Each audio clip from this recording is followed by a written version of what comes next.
പ്രഭാതങ്ങളുടെ വിനീതമായ നമസ്കാരം. ഈ സെമിനാറിന്റെ വേദിയിൽ സുരക്ഷിതരായിരിക്കുന്ന സമാധാനത്തിലായ നിരവധി പ്രമുഖ വ്യക്തികൾ അണിനിരന്നിട്ടുണ്ട്. അവർക്കെല്ലാവർക്കും സ്വാഗതം പറയുന്നു. അതോടൊപ്പം തന്നെ കോഴിക്കോട് വ്യവസായ മേഖലയിലെ നിരവധി വ്യവസായ സ്ഥാപനങ്ങളിൽ ജോലിയെടുക്കുന്ന പ്രധാനപ്പെട്ട എല്ലാ പ്രവർത്തകരും ഈ സെമിനാറിൽ സമർപ്പിക്കുന്നുണ്ട്. സെമിനാറിന്റെ പശ്ചാത്തലവും സെമിനാർ ഉദ്ദേശിക്കുന്ന കാര്യങ്ങളെ സംബന്ധിച്ചും അധ്യക്ഷനും വിഷയ അവതാരകരും പറയുകയുണ്ടായി. ഭാരതീയ വസ്തുസംഘത്തിന്റെ 20ാമത് ദേശീയ സമ്മേളനം സംസ്ഥാന സമ്മേളനം 2024 ഫെബ്രുവരി 9, 10, 15 തീയതികളിൽ പാലക്കാട് വെച്ച് വിവിധമായ കാര്യപരിപാടികൾ നടക്കുകയാണ്. ആ സമ്മേളനത്തിൽ കേരളത്തിലെ പ്രമുഖരായ നിലമ്പര കഴിഞ്ഞ സംസ്ഥാന general secretary Rajya Sabha MP KP Rajendran, INDC സംസ്ഥാന അധ്യക്ഷൻ തുടങ്ങിയ കേരളത്തിലെ തലയെടുപ്പുള്ള പ്രഗത്ഭരായ കേന്ദ്രീയ നേതാക്കൾ ആ സമ്മേളനത്തിൽ പങ്കെടുക്കുന്നുണ്ട്. ആ സമ്മേളനത്തിന്റെ ഭാഗമായി ഭാരതീയ വസ്തുസംഘത്തിന്റെ സംസ്ഥാന ഘടകം തീരുമാനിച്ചത് കേരളത്തിലെ വ്യത്യസ്തമായ തൊഴിലാളി മേഖലകളിൽ നമ്മൾ നേരിടുന്ന പ്രശ്നങ്ങൾ അത് വിപുലമായി ചർച്ച ചെയ്യണം, വ്യത്യസ്തമായ അഭിപ്രായങ്ങൾ സമാഹരിക്കണം. അങ്ങനെ ഒരു കൂട്ടായ പരിശ്രമത്തിന് ഫലമായിട്ട് സാമാന്യേന കേരളത്തിലെ തൊഴിലാളി സമൂഹത്തിന് സമഗ്രമായ ക്ഷേമവും പുരോഗതിയും വ്യവസായ വികസനവും അടിസ്ഥാന സൗകര്യങ്ങളും എല്ലാം കൊണ്ട് ഒരു വ്യവസായ സൗഹൃദമായ ഒരു സംസ്ഥാനത്തിന്റെ രൂപീകരണത്തിന് ഒരു കൂട്ടായ പരിശ്രമം അനിവാര്യമാണ് എന്നതിന്റെ അടിസ്ഥാനത്തിലാണ് ഇവിടെ ഈ സെമിനാർ BMS സംഘടിപ്പിച്ചിട്ടുള്ളത്. കേരളത്തിലെ സ്വകാര്യ വ്യവസായ മേഖലകൾ നേരിടുന്ന പ്രതിസന്ധിയും പ്രശ്നങ്ങളും എന്നതാണ് വിഷയം. നമ്മുടെ രാജ്യത്ത് 99% വ്യവസായ സ്ഥാപനങ്ങളും സ്വകാര്യ മേഖലയിലാണ്. കേന്ദ്രത്തിൽ 297 പൊതുമേഖലാ സ്ഥാപനങ്ങളുണ്ട്. കേരളത്തിൽ 110 പൊതുമേഖലാ സ്ഥാപനങ്ങളുണ്ട്. അങ്ങനെ നോക്കിയാൽ 99.5% തരുന്ന ഇന്ത്യ രാജ്യത്തെ തൊഴിൽദാതാവും വ്യവസായ മേഖലയും സ്വകാര്യ മേഖലയിലാണ്. അതുകൊണ്ട് തന്നെ ഈ വിഷയം വളരെ ഗൗരവമുള്ളതാണ്. സർക്കാരിന്റെ വെബ്സൈറ്റ് പരിശോധിച്ചപ്പോൾ നമ്മുടെ സംസ്ഥാനത്ത് വലിയ വ്യവസായ സ്ഥാപനങ്ങൾ, ചെറുകിട വ്യവസായ സ്ഥാപനങ്ങൾ, MSME യൂണിറ്റുകൾ ഉൾപ്പെടെ 1,53,244 യൂണിറ്റുകൾ കേരളത്തിൽ പ്രവർത്തിക്കുന്നുണ്ട്. അത് കേരള സംസ്ഥാനത്തിന്റെ വെബ്സൈറ്റിൽ നിന്നുള്ള വിവരമാണ്. അതിൽ വലിയ വ്യവസായ സ്ഥാപനങ്ങൾ 240, മീഡിയം വ്യവസായം 296, ചെറുകിട വ്യവസായങ്ങൾ 8,498, മൈക്രോ വ്യവസായങ്ങൾ 1,43,141. ആകെ 1,53,244 ചെറുകിട, വൻകിട, മീഡിയം സ്വകാര്യ വ്യവസായങ്ങൾ പ്രവർത്തിക്കുന്നുണ്ട്. അതെല്ലാം കൂടി 7,48,768 തൊഴിലാളികൾക്ക് ജോലി ലഭിക്കുന്നുണ്ടെന്നാണ് സർക്കാർ വെബ്സൈറ്റിൽ പറയുന്നത്. അപ്പൊ ഈ വ്യവസായ മേഖലയിൽ ഇന്ന് നേരിടുന്ന പ്രശ്നങ്ങളെ സംബന്ധിച്ച് ശാശ്വതമായ പരിഹാരം കാണാൻ വേണ്ടിയുള്ള ഒരു ചർച്ച തുടങ്ങിയിരിക്കുകയാണ്. കാരണം വ്യവസായ പുരോഗതിക്ക് നിരവധി മാനദണ്ഡങ്ങളുണ്ട്. സർക്കാരും ഇൻവെസ്റ്ററും എംപ്ലോയറും എംപ്ലോയി ട്രേഡ് ഓർഗനൈസേഷനും സോഷ്യൽ പാർട്ടീസ് ഉൾപ്പെടെയുള്ള വ്യത്യസ്തമായ മേഖലയിൽ നിൽക്കുന്ന ആളുകളുടെ ഒരു കൂട്ടായ പരിശ്രമത്തിലൂടെയാണ് വികസനം ഉണ്ടാകുന്നത്.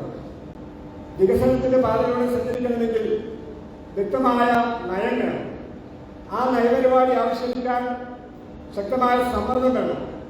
പ്രശ്നങ്ങൾ പറയാൻ നിരവധി ആളുകൾ നമ്മുടെ രാജ്യത്തുണ്ട്. തൊഴിലാളി സംഘടനകളായാലും രാഷ്ട്രീയ പ്രസ്ഥാനങ്ങളായാലും എന്താണ് പ്രശ്നമെന്ന് വിശദമായി പറയാനുള്ള ആളുകളുടെ എണ്ണം കൂടുതലാണ്. പക്ഷേ പ്രശ്നത്തിന് പരിഹാരം എന്താണെന്ന് പറയുന്ന ആളുകളുടെ എണ്ണം കുറവാണ്. അങ്ങനെ പ്രശ്നവും പ്രശ്ന പരിഹാരത്തിനും ബൃഹത്തായ ചർച്ചകളിലൂടെ പ്രശ്നം പരിഹരിക്കാൻ വേണ്ടിയുള്ള ഒരു പ്രവർത്തനമാണ് ഭാരതീയ വസ്തുസംഘം ഈ അവസരത്തിൽ മുന്നോട്ട് വയ്ക്കുന്നത്. കഞ്ചുകോട് വ്യവസായ മേഖല എന്ന് പറഞ്ഞാൽ കേരളത്തിലെ രണ്ടാമത്തെ വ്യവസായ നഗരമാണ്. നിരവധി വ്യവസായികൾ 1200ഓളം ഏക്കറിൽ വിശദമായി കിടക്കുന്ന ഒരു വ്യവസായ നഗരമാണ് കഞ്ചിക്കോട്. തമിഴ്നാടുമായി അതിർത്തി പങ്കിടുന്ന സംസ്ഥാനമാണ് കഞ്ചിക്കോട്. ഇപ്പൊ കഞ്ചിക്കോട് വ്യവസായ മേഖലയിലെ സമഗ്രമായ ക്ഷേമം തൊഴിലാളികൾക്കും വ്യവസായികൾക്കും എല്ലാം തന്നെ ക്ഷേമകരമായ അത്ഭുതകരമായ മാറ്റത്തിന് അനിവാര്യമായ ഒരു ചിന്ത നമുക്കുണ്ടാകണം. ആ ഒരു ചിന്തയെ സമാഹരിച്ചുകൊണ്ട് നമ്മുടെ എല്ലാവരുടെയും കൂട്ടായ പരിശ്രമത്തിൽ ഒരു ബൃഹത്തായ പരിപാടി ആവിഷ്കരിക്കാൻ വേണ്ടിയുള്ള ഒരു ശ്രമമാണ് ഭാരതീയ സംഘത്തിന്റെ സംസ്ഥാന സമ്മേളനത്തിൽ എല്ലാ ആളുകളെയും ഒരുമിച്ച് ചേർത്തിക്കൊണ്ട് നമ്മൾ ഉദ്ദേശിക്കുന്നത്. കഞ്ചിക്കോട് വ്യവസായ മേഖലയിൽ വളരെ സാധ്യതയുള്ള വികസന സാധ്യതയുള്ള എംപ്ലോയ്മെന്റ് ഓപ്പർച്യൂണിറ്റി ഉള്ള മേഖലയാണ്. അതുകൊണ്ട് ഈ മേഖലയ്ക്ക് ഒരു സ്പെഷ്യൽ ഫിനാൻഷ്യൽ പാക്കേജ് ഗവൺമെന്റ് പ്രഖ്യാപിക്കണം. അതുപോലെ പ്രത്യേക ടൗൺഷിപ്പ് ആവശ്യമാണ്.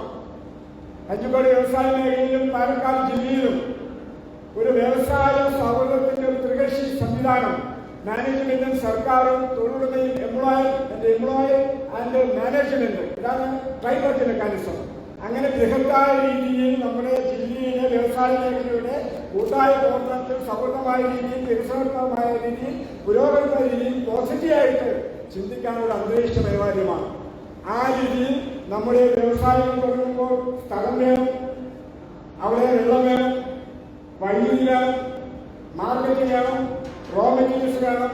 അങ്ങനെ വ്യവസായ സംരംഭം തുടങ്ങാൻ ആവശ്യമായ രീതിയിലുള്ള ഒരു ബൃഹത്തായ അടിസ്ഥാന സൗകര്യങ്ങൾക്ക് വേണ്ടിയാണ് വ്യവസായ പാർക്കുകൾ ഉണ്ടാകുന്നത്.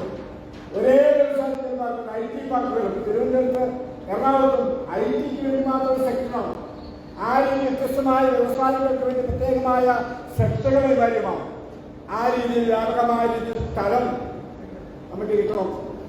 അത് ഗവൺമെന്റിന്റെ കിഫ്രയും ഒക്കെ എടുത്തു കൊടുക്കുന്നുണ്ട്.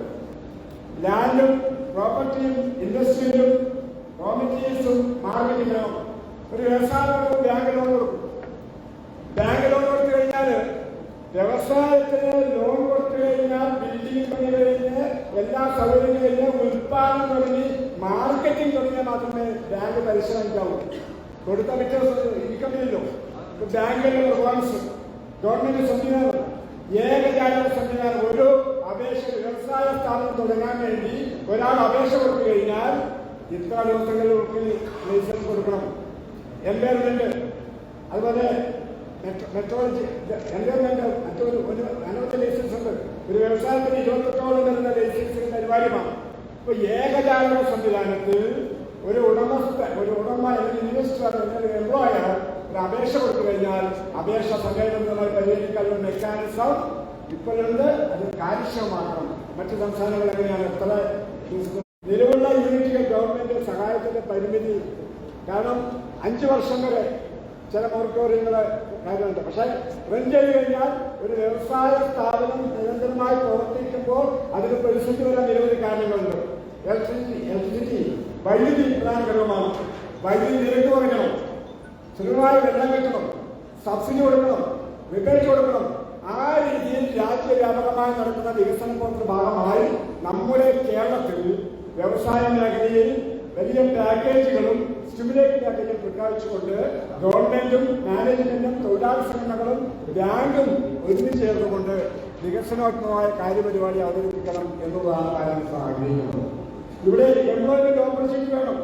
നമ്മുടെ അഭിനന്ദനായ ചെറുപ്പക്കാർ വിദഗ്ധ തൊഴിലാളികൾ അവരെല്ലാം തന്നെ കേരളത്തിൽ തന്നെ ജോലിയെടുക്കണം. അവർ കേരളത്തിൽ പോകാൻ പാടില്ല. ആ രീതിയിൽ അടിസ്ഥാനപരമായ മാസ് പ്രൊഡക്ഷൻ ഉണ്ടാകണം. വ്യവസായങ്ങളിൽ മാനുഫാക്ചറിംഗ് മാസ് പ്രൊഡക്ഷൻ മാസസ് അമിതമായ ഉത്പാദനം ഉണ്ടാകുമ്പോൾ കൂടുതൽ തൊഴിലാളികൾക്ക് തൊഴിലാളി കരങ്ങൾക്ക് ജോലി കൊടുക്കുന്ന സംവിധാനം വേണം എംപ്ലോയ്മെന്റ്. കാരണം നമ്മുടെ പോപ്പുലേഷൻ ഹൈ പോപ്പുലേഷനാണ്. അതുകൊണ്ട് നമ്മുടെ ഏത് വ്യവസായങ്ങളുടെയും പ്രയോറിറ്റി എന്ന് പറയുന്നത് എംപ്ലോയ്മെന്റ് ജനറേഷനാണ്. അതൊരു കോൺട്രാക്ട് എടുക്കണം. ഒരു തൊഴിലാളി വ്യവസായ സ്ഥാപനം ജോലിയെടുക്കുമ്പോൾ അവന്റെ മനസ്സും അവന്റെ ശരീരവും അവന്റെ ചിന്തയും ഒരു കമ്മിറ്റഡായി ചെയ്യണമെങ്കിൽ അവനൊരു പെർമനന്റ് തൊഴിലാളിയായിരിക്കണം. അത് മനസ്സിലാക്കുന്ന സംവിധാനമാണ്. നമ്മൾ പണ്ടൊക്കെ പറയുമായിരുന്നു, ഞാൻ പെർമനന്റായി കോൺഫിഡൻസ് ആണ്. പക്ഷെ വർത്തമാന കാലഘട്ടത്തിൽ വ്യവസായ സ്ഥാപനങ്ങളുടെ കിട്ടണം, നല്ലപോലെ ജോലി കിട്ടണം. ആ രീതിയിൽ തൊഴിലാളിയും തൊഴിലുടമയും തോളോട് തോളുകൊണ്ട് യോജിക്കാവുന്ന രീതിയിൽ ഒരു കുടുംബാന്തരീക്ഷത്തിൽ ഒരു വ്യവസായ കുടുംബമാണ് GMS ആഗ്രഹിക്കുന്നത്. നമ്മൾ ഒരു 100 പേർക്ക് ജോലി എടുക്കണമെങ്കിൽ അയാൾ ദോഷമൊന്നുമല്ല, അവരെ നമ്മൾ റെസ്പെക്ട് ചെയ്യണം. ഉടമയും തൊഴിലാളിയും സർക്കാരും സംഘടനയും എല്ലാം തന്നെ സംവിധാനിച്ചുകൊണ്ട് നല്ല അന്തരീക്ഷത്തിൽ വ്യവസായ വികസനം ഉണ്ടാകണമെന്നാണ് നമ്മൾ ആഗ്രഹിക്കുന്നത്. ആ രീതിയിൽ ഈ തൊഴിലാളി മേഖലയിൽ നിൽക്കുന്ന പ്രശ്നങ്ങളെ സംബന്ധിച്ച് കൂടുതൽ കരുതലോടുകൂടി മുന്നോട്ട് പോകാൻ കഴിയണം. നിരവധി വ്യവസായ സ്ഥാപനങ്ങൾ അടച്ചുപൂട്ടി പോകുന്നു, തൊഴിലാളികൾക്ക് ജോലി നഷ്ടപ്പെടുന്നു. ഇതിനെല്ലാം പരിഹാരം ജോലി നഷ്ടപ്പെട്ട് കഴിഞ്ഞ് വേറെ എന്ത് മാർഗം ഉണ്ടാവും? അതുപോലെ തൊഴിലാളികൾ ജോലിയെടുക്കുമ്പോൾ വ്യവസായ സൗകര്യവും വ്യവസായ പുരോഗതിയും തൊഴിലാളി ക്ഷേമവും എല്ലാം തന്നെ അടിസ്ഥാനപരമായ ഘടകങ്ങളാണ്. മാന്യമായ വേതനവും മാന്യമായ അടിസ്ഥാന സൗകര്യങ്ങളും നിയമ അനുശാസിക്കുന്ന ആനുകൂല്യങ്ങളും നല്ല ജീവിത നിലവാരം തൊഴിലാളിക്ക് ലഭ്യമാകുമ്പോഴാണ് ഒരു തൃപ്തനായ തൊഴിലാളി അവരുടെ പ്രൊഡക്ടിവിറ്റി കൂടും. ആ രീതിയിൽ വ്യവസായ മേഖലയുടെ പ്രതിസന്ധി പരിഹരിക്കാൻ ആവശ്യമായ രീതിയിലുള്ള ചർച്ചകൾ നടക്കണം. ഇവിടെ ഒത്തിരി സമയം ചർച്ച ചെയ്യാനുണ്ട്. ഞാൻ പറഞ്ഞ കാര്യങ്ങൾ വിശദമായി കൂടുതൽ പറയുന്നില്ല. അതിൻ്റെ ഒരു റൈറ്റപ്പ് എല്ലാ പ്രവീണ നേതാക്കൾക്കും ബന്ധപ്പെട്ട ആളുകൾക്ക് ലഭിക്കും. തീർച്ചയായിട്ടും നമ്മുടെ വ്യവസായ മേഖല പ്രതിസന്ധി പരിഹാരം ഉണ്ടാകണം. പ്രത്യേകിച്ച് കഞ്ചിക്കോട് വ്യവസായ മേഖല ഒരു മാതൃകാപരമായ രീതിയിൽ കേരളത്തിനും ഇന്ത്യക്കും മാതൃകാപരമായ രീതിയിലുള്ള അടിസ്ഥാന സൗകര്യമുള്ള നല്ല വ്യവസായ ബന്ധങ്ങളുള്ള നല്ല വ്യവസായ സൗഹൃദമുള്ള തൊഴിലാളി സൗഹൃദമുള്ള ട്രേഡ് യൂണിയൻ ഐക്യമുള്ള മാനേജ്മെന്റുമായിട്ട് യോജിക്കാവുന്ന മേഖലയിൽ പരമാവധി യോജിക്കുന്ന കേരളത്തിലെ ഏറ്റവും പ്രധാനപ്പെട്ട മേഖലയാണ് കഞ്ചിക്കോട് വ്യവസായ മേഖല. ആ മേഖലയ്ക്ക് കൂടുതൽ കരുത്തോടുകൂടി തൊഴിലാളി ശക്തി, തൊഴിലാളി സംഘടനകൾ അതിനുവേണ്ടി കൂട്ടായി പരിശ്രമിച്ചുകൊണ്ട് വ്യവസായ വികസനത്തിലൂടെ കഞ്ചിക്കോട് വ്യവസായ മേഖലയിൽ സമഗ്രമായ ക്ഷേമം, പുരോഗതി, തൊഴിലാളിക്ക് ആനുകൂല്യം ലഭ്യമാക്കുന്ന കാര്യങ്ങളെ സംബന്ധിച്ച് വിശദമായ ഒരു മുന്നേറ്റത്തിന് അനിവാര്യമാണ്. അങ്ങനെ ആ വിഷയത്തിന് വേണ്ടിയാണ് ഈ വിഷയം തിരഞ്ഞെടുത്തുകൊണ്ട് BMSന്റെ സംസ്ഥാന സമ്മേളനം ഈ വിഷയം ചർച്ച ചെയ്തുകൊണ്ട് ഇവിടെ എല്ലാ തൊഴിലാളി സംഘടനാ നേതാക്കളും പറയുന്ന കാര്യങ്ങൾ ഇവിടെ റെക്കോർഡ് ചെയ്യുന്നുണ്ട്. അതോടൊപ്പം തന്നെ ലേഖനങ്ങൾ ആവശ്യപ്പെടുന്നുണ്ട്. അതൊരു ഒരു ഒരു മെമ്മോറണ്ടമായി വിശദമായി തയ്യാറാക്കി കേരളത്തിലെ മുഖ്യമന്ത്രിക്കും വ്യവസായ മന്ത്രിക്കും കേന്ദ്രത്തിലെ മന്ത്രിമാർക്കും നൽകിക്കൊണ്ട് നമ്മുടെ സംസ്ഥാനത്ത് നമ്മുടെ കക്ഷി രാഷ്ട്രീയം ഉണ്ടായിക്കോട്ടെ, we are not bothered our politics, രാഷ്ട്രീയം ഉണ്ടായിക്കോട്ടെ, പക്ഷെ കക്ഷി രാഷ്ട്രീയത്തിന് അധീനമായിട്ട് യോജിക്കാവുന്നവരിൽ യോജിച്ചുകൊണ്ട് സമഗ്രമായ വികസനത്തോടുകൂടി കേരളത്തെ ഒരു വ്യവസായ സൗഹൃദ സംസ്ഥാനമാക്കി കേരളത്തെ പുറത്തുപോകുന്ന വ്യവസായികളെ കേരളം കൊണ്ടുവന്ന് അന്യ സംസ്ഥാനങ്ങൾ കൊണ്ടുവന്നുകൊണ്ട് ഒരു സമഗ്രമായ ഒരു മോഡൽ സ്റ്റേറ്റായി കൂടുതൽ തൊഴിലാളികൾക്ക് തൊഴിലവസരം ലഭ്യമാക്കുന്ന ഒരു ബൃഹത്തായ കർമ്മ പരിപാടിയുടെ തുടക്കമെന്ന രീതിയിലാണ് ഈ സെമിനാർ ഞങ്ങൾ സംഘടിപ്പിച്ചിട്ടുള്ളത്. ഈ സെമിനാറിൽ പങ്കെടുക്കുന്ന എല്ലാ തൊഴിലാളി സുഹൃത്തുക്കളും നമ്മൾ ജോലിയെടുക്കുന്ന സ്ഥാപനങ്ങളിൽ നമ്മൾ അധ്വാനം ആരാധനയായി വർക്കിംഗ് നമ്മൾ ഒരു സമർപ്പിത ഭാവത്തോടു കൂടി ഒരു വ്യവസായ സ്ഥാപനത്തിൽ ജോലിയെടുക്കുമ്പോൾ കേവലം ശമ്പളത്തിന് വേണ്ടിയല്ല, ഈ രാജ്യത്തിന് വേണ്ടിയാണ്, സമൂഹത്തിന് വേണ്ടി. We are working for nation. ഒരു ചുമട്ട് തൊഴിലാളി ലോഡെടുക്കുന്നു, ഒരു നിർമ്മാണ തൊഴിൽ പണിയെടുക്കുന്നു, ഒരു വ്യവസായ തൊഴിലാളി പണിയെടുക്കുന്നു. നമ്മളെല്ലാം വ്യവസായം ജോലിയെടുക്കുന്നത് നമ്മുടെ നാടിന്റെയും സമൂഹത്തിന്റെയും രാഷ്ട്രത്തിന്റെയും പുരോഗതിക്ക് വേണ്ടിയുള്ള ഭാവനയാണ്. അതുകൊണ്ടാണ് ഭാരതീയ സംഘം national labour industrial nation worship എന്ന ഒരു ആപ്തവാക്യം വിനിയോഗിച്ചുകൊണ്ട് തൊഴിലാളി രംഗത്ത് പ്രവർത്തിക്കുന്നത്. ആ രീതിയിൽ ഒരു നാണയത്തിന്റെ രണ്ട് വശങ്ങളായി നമുക്ക് തൊഴിലാളിയും തൊഴിലുടമയും രണ്ടല്ല, എണ്ണയും വെള്ളം പോലെയല്ല, പാലും പഞ്ചസാരയും പോലെ ഇടിച്ചതുകൊണ്ട് യോജിച്ചുകൊണ്ട് കാലം മാറി, പണ്ടത്തെ കാലഘട്ടമില്ല. പുതിയ സിനാറികളിൽ നമുക്ക് ഒരു ടേബിളിന്റെ മുന്നിൽ നിന്ന് ചർച്ച ചെയ്ത് പരമാവധി സമരങ്ങൾ ഒഴിവാക്കി ചർച്ചകൾ പരിഹരിച്ചുകൊണ്ടുള്ള ഒരു സമാധാനപര അന്തരീക്ഷമാണ് ഭാരതീയ പ്രശ്നങ്ങൾ രാജ്യത്തെ തൊഴിലാളി രംഗത്തെ സ്വീകരിച്ചുള്ള നിലപാട്. യാതൊരു നിലപാടുമില്ലെങ്കിൽ സമരത്തിൽ പോകുന്ന മാത്രമല്ല, സമരം കുറവാണ്. ആ രീതിയിൽ ഇന്നത്തെ ഈ സെമിനാറിൽ പങ്കെടുക്കുന്ന എൻ്റെ പ്രിയപ്പെട്ട ട്രേഡ് യൂണിയന്റെ പ്രഗത്ഭരും പ്രശസ്തരുമായിട്ടുള്ള നേതാക്കളുടെ അഭിപ്രായങ്ങൾക്ക് വേണ്ടി നമുക്ക് പ്രാധാന്യമാണ്. അതോടൊപ്പം തന്നെ നിരവധി തൊഴിലാളി സുഹൃത്തുക്കൾ BMSന്റെ നിരവധി ചുമതലയുള്ള പ്രവർത്തകരുണ്ട്. നമ്മളെല്ലാവരുടെയും കൂട്ടായ്മയും തൊഴിലാളി ഐക്യത്തോടുകൂടി മുന്നോട്ട് പോയി കഞ്ചിക്കോട് വ്യവസായ മേഖലയുടെ സമഗ്രമായ വികസനത്തിന് നമ്മളെല്ലാവരുടെയും പങ്ക് കൂട്ടായി പരിശ്രമിച്ചുകൊണ്ട് മുന്നോട്ട് പോകണം. അതിനുവേണ്ടി നമ്മളെല്ലാവരും തയ്യാറാകണമെന്ന് അഭ്യർത്ഥിച്ചുകൊണ്ട് പ്രബലഗംഭീരമായ ഈ സംസ്ഥാന സമ്മേളനത്തിന്റെ ഭാഗമായുള്ള സെമിനാർ ഉദ്ഘാടനം ചെയ്ത പ്രഖ്യാപിക്കുന്നു. നന്ദി, നമസ്കാരം.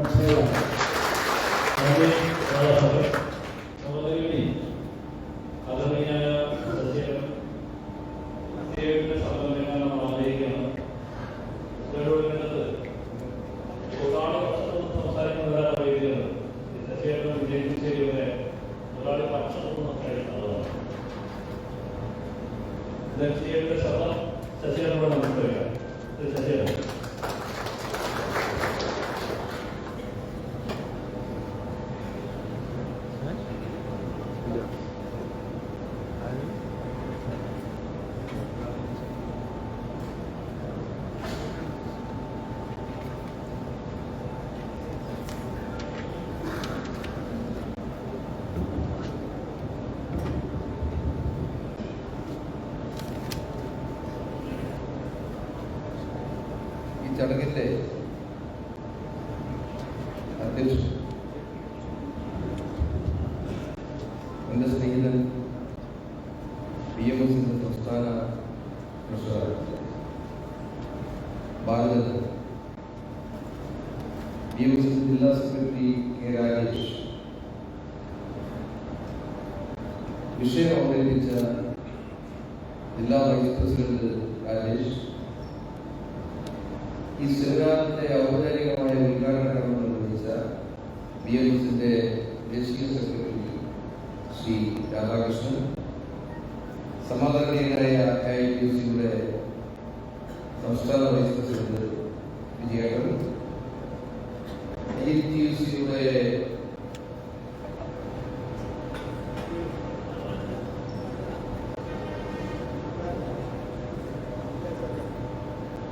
നടരാജൻ ജില്ലാ ഭാരവാഹിയായി, Palakkad management association secretary doctor Sivadas, Kanjikode industries ഫോറത്തിന്റെ വൈസ് പ്രസിഡന്റ് ആർ കിരൺകുമാർ,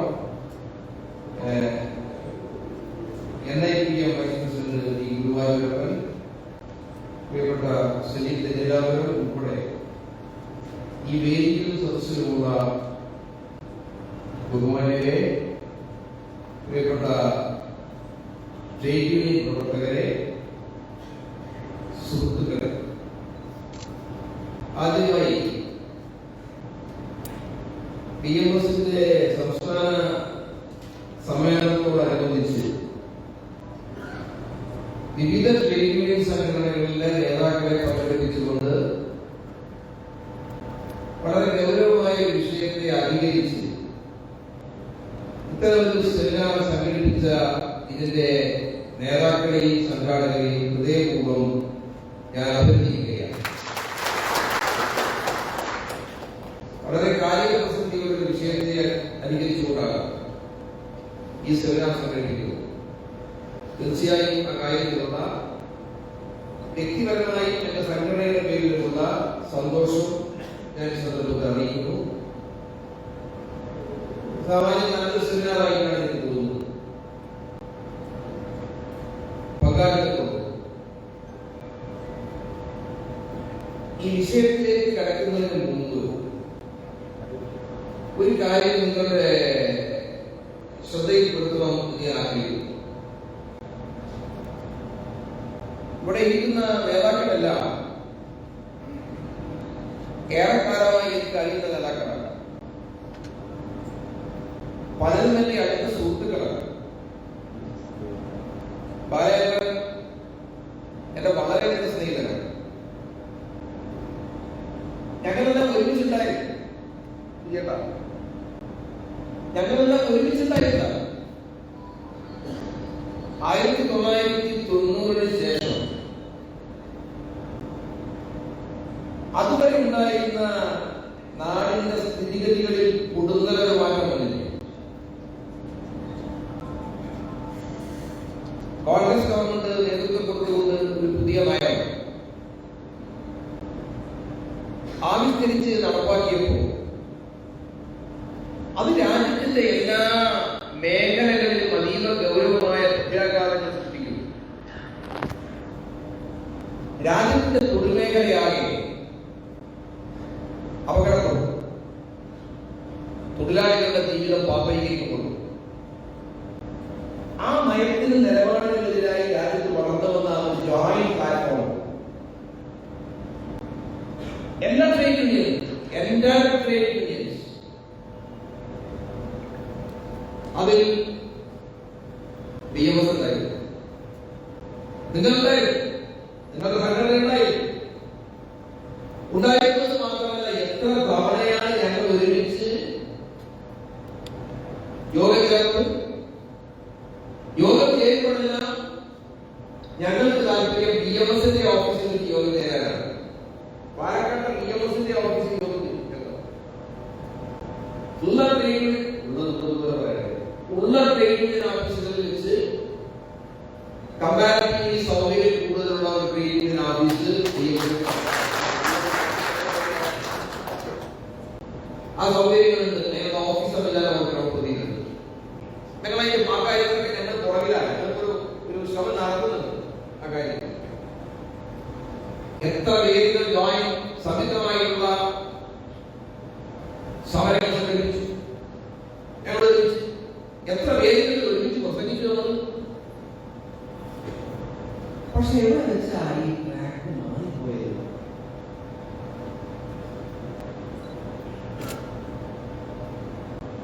എന്തുകൊണ്ടാ ഈ ജോയിന്റ് ട്രേഡ് യൂണിയൻ പ്ലാറ്റ്ഫോമിൽ നിന്ന് നിങ്ങൾ മാറിപ്പോയത്? എനിക്കത് ഇതുവരെയും വേണ്ടിയിട്ടില്ല. നമ്മൾ ഒരുമിച്ച് നിൽക്കുമ്പോൾ ഏത് നിലപാടാണ് സ്വീകരിച്ചത്, ആ നിലപാടുകളിൽ നിങ്ങൾക്കുള്ള വ്യത്യസ്തത, നിങ്ങളുടെ അഭിപ്രായത്തിൽ നിങ്ങളുടെ നിലപാടിൽ വന്ന വ്യതിരിക്തത എന്താണ്? ഇത് നിങ്ങൾ ഞങ്ങളെ ബോധ്യപ്പെടുത്തുമോ?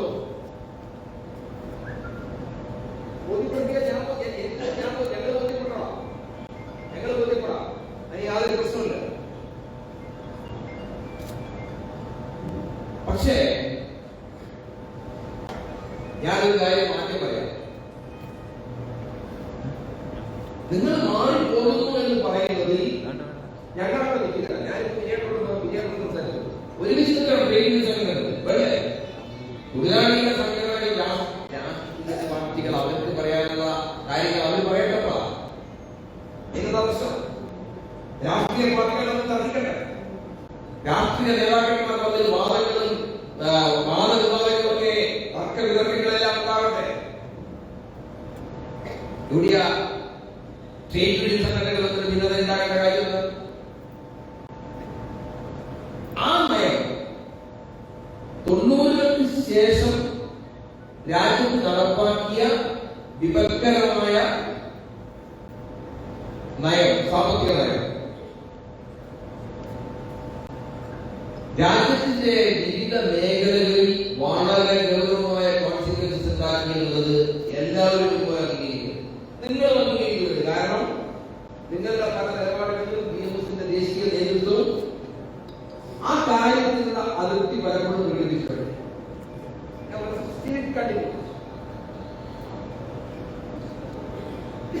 അപ്പൊ അവിടെ എന്താ ഒരു ഭിന്നത നമുക്കിടയിൽ വന്നതെന്താ? അത് നിങ്ങൾ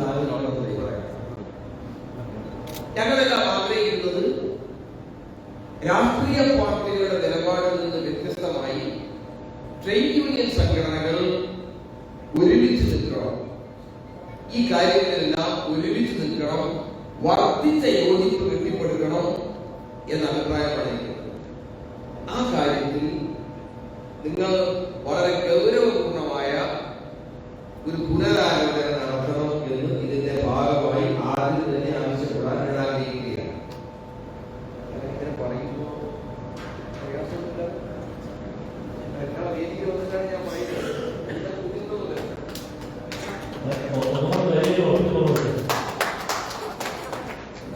അപ്പോ യോജിക്കണമെന്നാണ് എന്റെ അഭിപ്രായം. മറ്റൊന്ന്, രണ്ടാമത്തെ കാര്യം,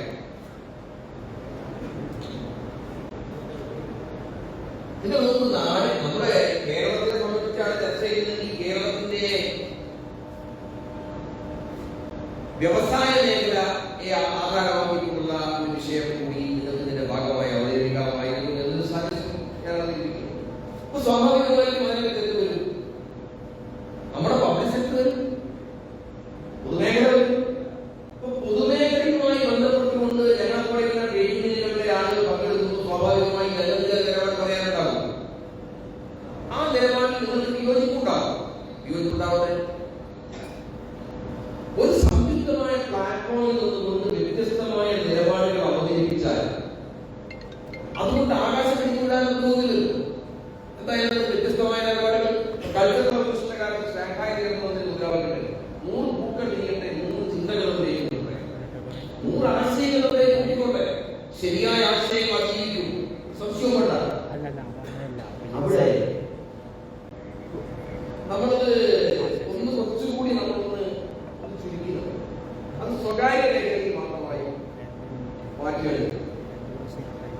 സ്വകാര്യ മേഖലയിൽ, സ്വകാര്യ വ്യവസായ മേഖലയുമായി നിലനിൽക്കുന്ന പ്രശ്നങ്ങളിലേക്ക്, പ്രതിസന്ധികളിലേക്ക് അത് ചുരുക്കിക്കൊണ്ടുവന്നു.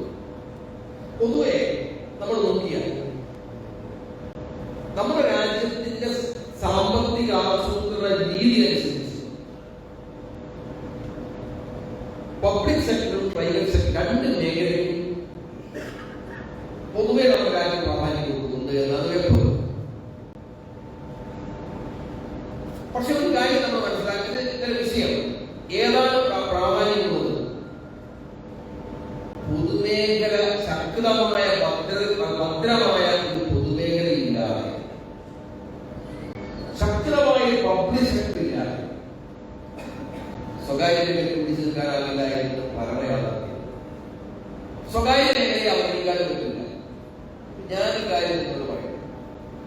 പൊതുവെ ഈ സോഷ്യലിസ്റ്റ് രാജ്യങ്ങൾ, കുറച്ച് രാജ്യങ്ങൾ എപ്പോഴും അവർ സ്വീകരിക്കുന്ന സോഷ്യലിസ്റ്റ് രാജ്യങ്ങൾ പൊതുവെ സ്വീകരിക്കുന്നത് സമീപനം പൊതു ഉടമ, എല്ലാ പൊതു ഉടമയും ലോകമായി ആ മാറ്റം കാണാതെ, ആ മാറ്റത്തിൽ ഇടപെടാതെ, ആ മാറ്റത്തിൽ സ്വാംശീകരിക്കേണ്ടത് സ്വാംശീകരിക്കാതെ ആർക്കെടുക്കാനാവില്ല. അതുകൊണ്ട് ചൈന മതി, DPRK ക്യൂബ മതി, ഒക്കെ മാറിയിട്ടുണ്ട്. അവിടെയൊക്കെ സ്വകാര്യ വിഷയമൊക്കെ ഉണ്ട്. മലയാളികളുണ്ട്, നമ്മുടെ നാട്ടുകാരുണ്ട്. ചൈനയിലൊക്കെ പോയി ഇൻവെസ്റ്റ് ചെയ്തിട്ട് ആ ഇൻവെസ്റ്റ് സ്വകാര്യ മേഖലയെ അവഗണിക്കാൻ കഴിയില്ല. ഇപ്പൊ പറഞ്ഞ അർത്ഥം ഏതോ കാലത്തെ ഒരു തിയറി അതേ രൂപത്തിൽ അവിടെ തന്നെ പിടിച്ചു നോക്കി ആർക്കും ഒരു രൂപത്തിൽ പിടിച്ചു നിൽക്കാനാണ്, ഒരു കാര്യത്തിൽ പിടിച്ചു നിൽക്കാനാണ്. കാലികമായ മാറ്റം എല്ലാവർക്കും സ്വീകരിക്കണം. എല്ലാവർക്കും വേണമെന്ന് ട്രേഡ് യൂണിയനുകൾക്കും വേണം. ട്രേഡ് യൂണിയനുകൾ നിരന്തര നവീകരണത്തിന് വിധേയമാകണമെന്ന അഭിപ്രായം ഞാൻ പല രീതികളിൽ പഠിച്ചു. നിരന്തരം നവീകരണത്തിന് വിധേയമാകേണ്ടതാണ് ട്രേഡ് യൂണിയൻ പ്രസ്ഥാനം, സംശയം ഉണ്ടാക്കരുത്. ഞാൻ അതിൽ ആ വിഷയം മാറിപ്പോകുന്നത് കൊണ്ട് ഞാൻ അതിലേക്ക് ഇപ്പോ കടക്കാൻ ആഗ്രഹിക്കുന്നു. പക്ഷെ ഇപ്പോഴത്തെ അവസ്ഥ ഇന്ത്യയിൽ പൊതുമേഖല ഏറ്റവും ദയനീയമായ ഒരു സാഹചര്യത്തെ നേരിട്ടുകൊണ്ടിരിക്കുന്നു എന്ന കാര്യം ഇവിടെ എടുത്തു പറയാൻ ഞാൻ ആഗ്രഹിക്കുന്നു. വളരെ സ്ട്രാറ്റജിക്കായ പ്രാധാന്യമുള്ള മേഖലകളിൽ പൊതുമേഖല അവഗണിക്കപ്പെടുക.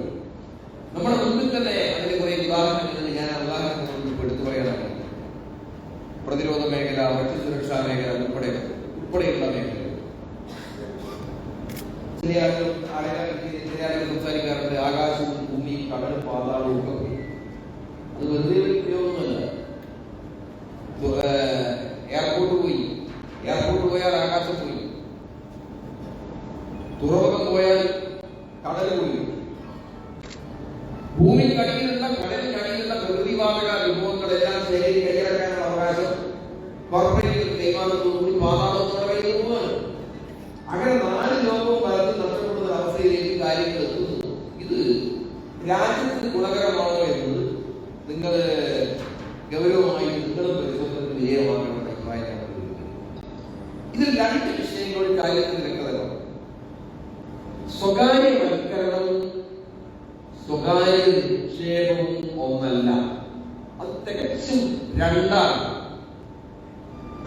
സ്വകാര്യവൽക്കരണം എന്ന് പറയുന്നത് എല്ലാം സ്വകാര്യ നിക്ഷേപമല്ല. ഞങ്ങളെ സംബന്ധിച്ചിടത്തോളം ഞങ്ങൾ സ്വകാര്യ നിക്ഷേപത്തിനെതിരല്ല.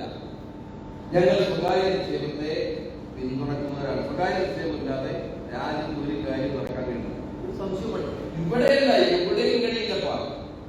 അപ്പൊ അതുകൊണ്ട് ഇത് രണ്ടിനെയും രണ്ടായി കാണണം എന്ന അഭിപ്രായം ഞാൻ പ്രകടിപ്പിക്കുന്നു. മറ്റൊന്ന്, നമ്മുടെ കേരളത്തിലേക്ക് വരുമ്പോൾ കേരളത്തിൽ ഈ ഐക്യ കേരളം രൂപപ്പെട്ടതിന് ശേഷം പൊതുവെ ഈ രണ്ട് മേഖലയ്ക്കും ഈക്വലായിട്ടുള്ള പ്രാധാന്യം കൊടുക്കുന്ന സമീപനം കാണിച്ചാൽ സംസ്ഥാനമാണ് കേരളം എന്ന് പറയുന്നത്. ഇവിടെ വിജയേട്ട പറഞ്ഞ 52 പൊതുമേഖലാ സ്ഥാപനങ്ങൾ കേരളത്തിൽ ഇപ്പോൾ പ്രവർത്തിച്ചുകൊണ്ടിരിക്കുന്നു. പലതും ക്രൈസിസ് നേരിടുന്നുണ്ട്, അത് പ്രവർത്തിക്കുന്നു. അതേസമയം കേന്ദ്ര പൊതുമേഖലാ സ്ഥാപനങ്ങളെ സംരക്ഷിച്ചു നിർത്താൻ ആവശ്യമായിട്ടുള്ള ഇടപെടലുകൾ നന്നായി നടന്നുകൊണ്ടിരിക്കുന്നു. ആദ്യത്തെ ഗവൺമെന്റ് തന്നെ കേരളത്തിൽ അധികാരത്തിൽ വന്ന ആദ്യത്തെ ഗവൺമെന്റ് ഐക്യ കേരളം പിറവിയെടുത്തതിന് ശേഷം അധികാരത്തിൽ വന്ന ആദ്യത്തെ ഗവൺമെന്റ് തന്നെ സ്വകാര്യ മേഖലയെ അവഗണിക്കുകയല്ല ചെയ്തത്. ഇപ്പൊ കനേഡിയൻ കമ്പനിയായിട്ടുള്ള അൽക്കാൻ ഏറ്റവും പ്രധാനപ്പെട്ട അലുമിനിയം കമ്പനി, അവർക്ക് ആവശ്യമായ സഹായം ചെയ്തു കൊടുക്കുകയും അവർക്ക് പറഞ്ഞു വൈദ്യുതി നിങ്ങൾക്ക് തരും. അന്നത്തെ കണക്കനുസരിച്ച് 3 പൈസ ഒരു യൂണിറ്റ് വൈദ്യുതിക്ക് 3 പൈസയ്ക്ക് ആ കമ്പനിക്ക് കൊടുക്കാൻ വേണ്ടി കരാറുണ്ടാക്കി ഉറപ്പ് വ്യവസായം നടത്താൻ. അതുവഴി കേരളത്തെ സമ്പന്നമാക്കാൻ ആവശ്യമായിട്ടുള്ള നിലപാടാണ് ആ ഗവൺമെന്റ് സ്വീകരിച്ചത്. പക്ഷേ ഈ നിലപാടെല്ലാം സ്വീകരിച്ചിട്ടും നമുക്കറിയാം, നമ്മുടെ സംസ്ഥാനത്തുണ്ടായ ടെക്സ്റ്റൈൽ യൂണിറ്റുകൾ ഏതാണ്ട് നമ്മുടെ കഞ്ചിക്കോട്ടുള്ള പ്രീകോട്ട് എയും സിയും ഈ 2 യൂണിറ്റുകൾ വെച്ച് എല്ലാ സ്വകാര്യ യൂണിറ്റുകളും കേരളത്തിൽ നടക്കുന്നു. പൂർണ്ണമായും കുത്തിപ്പോയി എന്നുള്ളത് യാഥാർത്ഥ്യം. ഇപ്പോ ഏതാണ്ട് 12 സ്വകാര്യ പൊതുമേഖലയിൽ പ്രവർത്തിക്കുന്ന 12 പൊതുമേഖലയിൽ കോഓപ്പറേറ്റീവ് സെക്ടറുകളും പൊതുമേഖലയിലുമായി 12ഓളം ടെക്സ്റ്റൈൽ യൂണിറ്റുകളാണ് നമ്മുടെ സംസ്ഥാനത്ത് ലൈവായി നിൽക്കുന്നത്. പ്രതിസന്ധികളെല്ലാം ഉണ്ടാവും, പക്ഷെ അത്രയും നിലനിൽക്കുന്നുണ്ട് എന്നുള്ളത് മനസ്സിലാക്കണം. എന്നാൽ ഇത് രാജ്യത്തിന്റെ ആകസ്മിക പരിശോധിക്കുമ്പോൾ 2 ലക്ഷത്തോളം ചെറുകിടയും വൻകിടയുമായ വ്യവസായ സ്ഥാപനങ്ങൾ നമ്മുടെ രാജ്യത്ത് ഈ നയം നടപ്പിലാക്കിയതിനു ശേഷം രാജ്യത്ത് അടച്ചുപൂട്ടപ്പെട്ടിട്ടുണ്ട് എന്ന യാഥാർത്ഥ്യം കൂടി നാം മനസ്സിലാക്കണം. കേരളത്തിൽ ഒരുപാട് സ്ഥാപനങ്ങൾ, ഞാനിതിന്റെ എണ്ണമൊന്നും പറയാൻ ആഗ്രഹിക്കുന്നില്ല, കാരണം പേരൊന്നും പറയാൻ ആഗ്രഹിക്കുന്നില്ല. ഒരുപാട് ഇവിടെ തന്നെ ഇവിടെ പറഞ്ഞു. ഇവിടെ ദേശീയ സെക്രട്ടറി ആണെന്ന് അദ്ദേഹം പറഞ്ഞു, തൊഴിലാളി സമരം നടത്തി വ്യവസായ സ്ഥാപനം കൂട്ടിയില്ല. ട്രേഡ് യൂണിയൻ സംഘടനകളുടെ അന്യായമായ ഏതെങ്കിലും ഡിമാൻഡ് മുമ്പോട്ട് വെച്ചതിന്റെ ഭാഗമായി വ്യവസായ സ്ഥാപനം കൂട്ടിയതുവരെ ഇല്ല. തൊഴിലാളികളുടെ ഡിമാൻഡ് കൊണ്ടല്ല, മറ്റു പല കാരണങ്ങളുണ്ട്. അപ്പോ ട്രേഡ് യൂണിയൻ സംഘടനകളുടെ ഇടപെടലിന്റെ ഭാഗമായി ട്രേഡ് യൂണിയൻ സംഘടനകൾ നടത്തിയ പണിമുടക്കുകളുടെയും സമരങ്ങളുടെയും ഭാഗമായി കേരളത്തിൽ ഏതെങ്കിലും വ്യവസായ സ്ഥാപനം അടച്ചുപൂട്ടി എന്നൊരിക്കലും പറയാനേ സാധിക്കില്ല. അതിന്റെ കാരണം നമ്മൾ പരിശോധിക്കുമ്പോൾ, ഒന്ന്, രാജ്യത്തിന്റെ ഇന്ത്യയിലെ ഗവൺമെന്റ് സ്വീകരിക്കുന്ന ഇറക്കുമതി കയറ്റുമതി നയങ്ങൾ പല വ്യവസായങ്ങളെയും സ്ഥിതിയാക്കിയിട്ടുണ്ട്. ഒറ്റ ഉദാഹരണത്തിന് ഇമ്പോർട്ട് ഡ്യൂട്ടി കുറയ്ക്കുകയോ ഇമ്പോർട്ട് ഡ്യൂട്ടി എടുത്തു കളയുകയോ ചെയ്യുമെന്നാണ് ഉപയോഗിക്കുന്നത്. പണ്ട് വിദേശ രാജ്യങ്ങളിൽ തന്നെ ഏകാസ് കാറക്കണ്ടായിരുന്നു. പക്ഷെ നമ്മുടെ നാട്ടിലെ കണ്ടില്ല. പണ്ട് നമ്മുടെ അംബാസഡർക്കാരുടെ എന്തായാലും കാരണം വിദേശ രാജ്യങ്ങളിൽ ഉണ്ടാകുന്ന കാർ, അവർ ഉത്പാദിപ്പിക്കുന്ന കാറുകൾ ഇങ്ങോട്ട് ഇറക്കുമതി ചെയ്യുമ്പോൾ 150% വരെ ഇമ്പോർട്ട് ഡ്യൂട്ടി ചുമത്തപ്പെടുമ്പോൾ അതിന്റെ വില ഭീമമായി വർദ്ധിക്കും. ഇവിടെ വാങ്ങലാണ് നമ്മുടെ അംബാസഡർ. അത് ഇമ്പോർട്ട് ഡ്യൂട്ടി എടുത്തു കളഞ്ഞാലോ, അംബാസഡർ കമ്പനി കൂട്ടി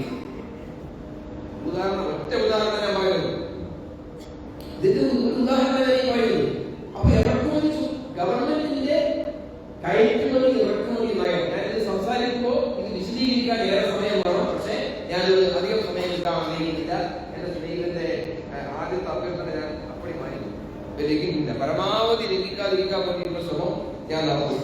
നിങ്ങളുടെ സമ്മേളനത്തിൽ വന്നിട്ട് ഞാൻ ഉപദ്രവം ഉണ്ടാക്കിയത് നാളെ എന്ന് നിങ്ങൾ പറയാൻ പാടില്ല. അപ്പൊ അതുകൊണ്ട് ഞാൻ അധികം കാര്യങ്ങളിലേക്ക് കടക്കാൻ ആഗ്രഹിക്കുന്നില്ല. ഒന്ന് ഈ നയം. രണ്ടാമത്തെ പ്രശ്നം ഇവിടെ പറഞ്ഞതിലൂടെ റോ മെറ്റീരിയൽസിന്റെ ലഭ്യതകളോട് ആവശ്യത്തിന് അസംസ്കൃത പദാർത്ഥങ്ങൾ ലഭിക്കാത്ത ഒരു പ്രശ്നം. മറ്റൊന്ന് വർക്കിംഗ് ക്യാപിറ്റലിന്റെ അഭാവം. വേറെ ഒന്ന് വൈദ്യുതി നിരക്കിൽ വരുന്ന വർധനവ്. കേരളത്തെ സംബന്ധിച്ചിടത്തോളം നമ്മുടെ പശ്ചാത്തല വികസനത്തിന്റെ അപര്യാപ്തത വ്യവസായങ്ങളുടെ വളർച്ചയ്ക്ക് ഒരു തടസ്സം തന്നെയാണ് എന്ന് ഞാൻ പൂർണ്ണമായി അംഗീകരിക്കുന്നത്. അത് പരിഹരിച്ച് മുമ്പോട്ട് പോകാൻ ആവശ്യമായ ഇടപെടലുകൾ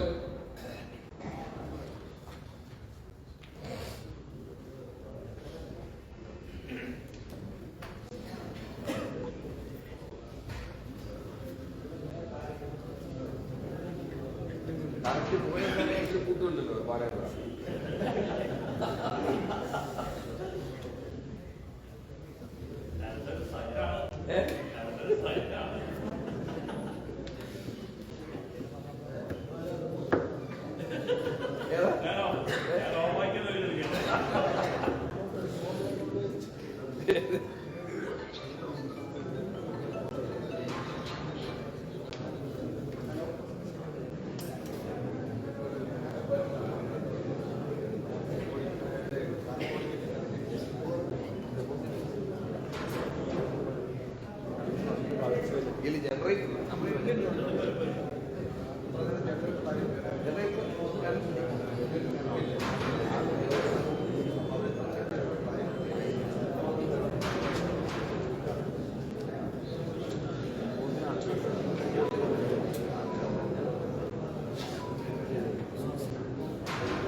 അപ്പൊ ഈ പറഞ്ഞ കാര്യങ്ങളെല്ലാം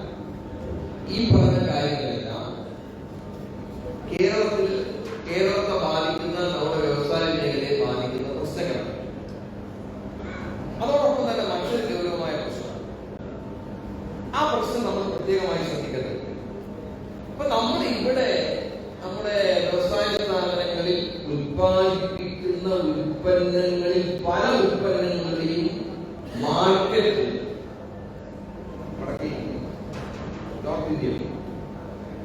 വളരെ പ്രധാനപ്പെട്ട പോയത് ഇവിടെയുള്ള വ്യവസായ സ്ഥാപനങ്ങൾ ഉത്പാദിപ്പിക്കുന്ന പല ഉൽപ്പന്നങ്ങളുടെയും മാർക്കറ്റ് നോർത്ത് ഇന്ത്യ. എന്നാൽ ഇവിടെ ഉത്പാദന ചെലവ് സ്വാഭാവികമായി വർദ്ധിക്കും. ഇവിടെ ഉത്പാദന ചെലവ് കൂടുന്നതിൽ അസ്വാഭാവികതയില്ല. അത് സ്വാഭാവികം മാത്രമാണ്. എന്തുകൊണ്ട്? പല കാരണങ്ങളുണ്ട്. ഞാൻ ഒറ്റ ഉദാഹരണം പറയാം. നമ്മുടെ തൊട്ടടുത്തുള്ള പാസിഫിക് കമ്പനി ഇന്ന് രാവിലെ പോലെ തന്നെ വിളിക്കുമ്പോൾ പറയാനുള്ള പാസിഫിന്റെ കാര്യം പാസിഫിന്റെ അടുത്തുകൂടി ഇങ്ങനെ പറഞ്ഞിട്ടാവും. പാസിഫിക് കമ്പനിയെ സംബന്ധിച്ചിടത്തോളം ഒരു ചർച്ചയ്ക്ക് പട്ടോടി തീരുമാനം. ആ ചർച്ചയിൽ നേരിട്ട് പങ്കെടുത്തയാളാണ് എന്റെ സ്നേഹിതൻ പറയുന്നത്. ഞങ്ങളുടെ ട്രെയിനിൽ എല്ലാ ട്രെയിനിലും നേതാക്കന്മാരും പങ്കെടുത്തു. പിന്നെ പട്ടോടി പറഞ്ഞത് ടെക്സ്റ്റൈൽ, ഞങ്ങളുടെ ടെക്സ്റ്റൈലിൽ നിന്നാണ് കേരളത്തിൽ ഞങ്ങൾക്ക് ടെക്സ്റ്റൈലിൽ നടത്താൻ കഴിയില്ല. ഞങ്ങൾ മറ്റു വടക്കേന്ത്യൻ സംസ്ഥാനങ്ങളിലാണെങ്കിൽ ഞങ്ങൾക്ക് ടെക്സ്റ്റൈലിൽ നടത്തിക്കോളാം.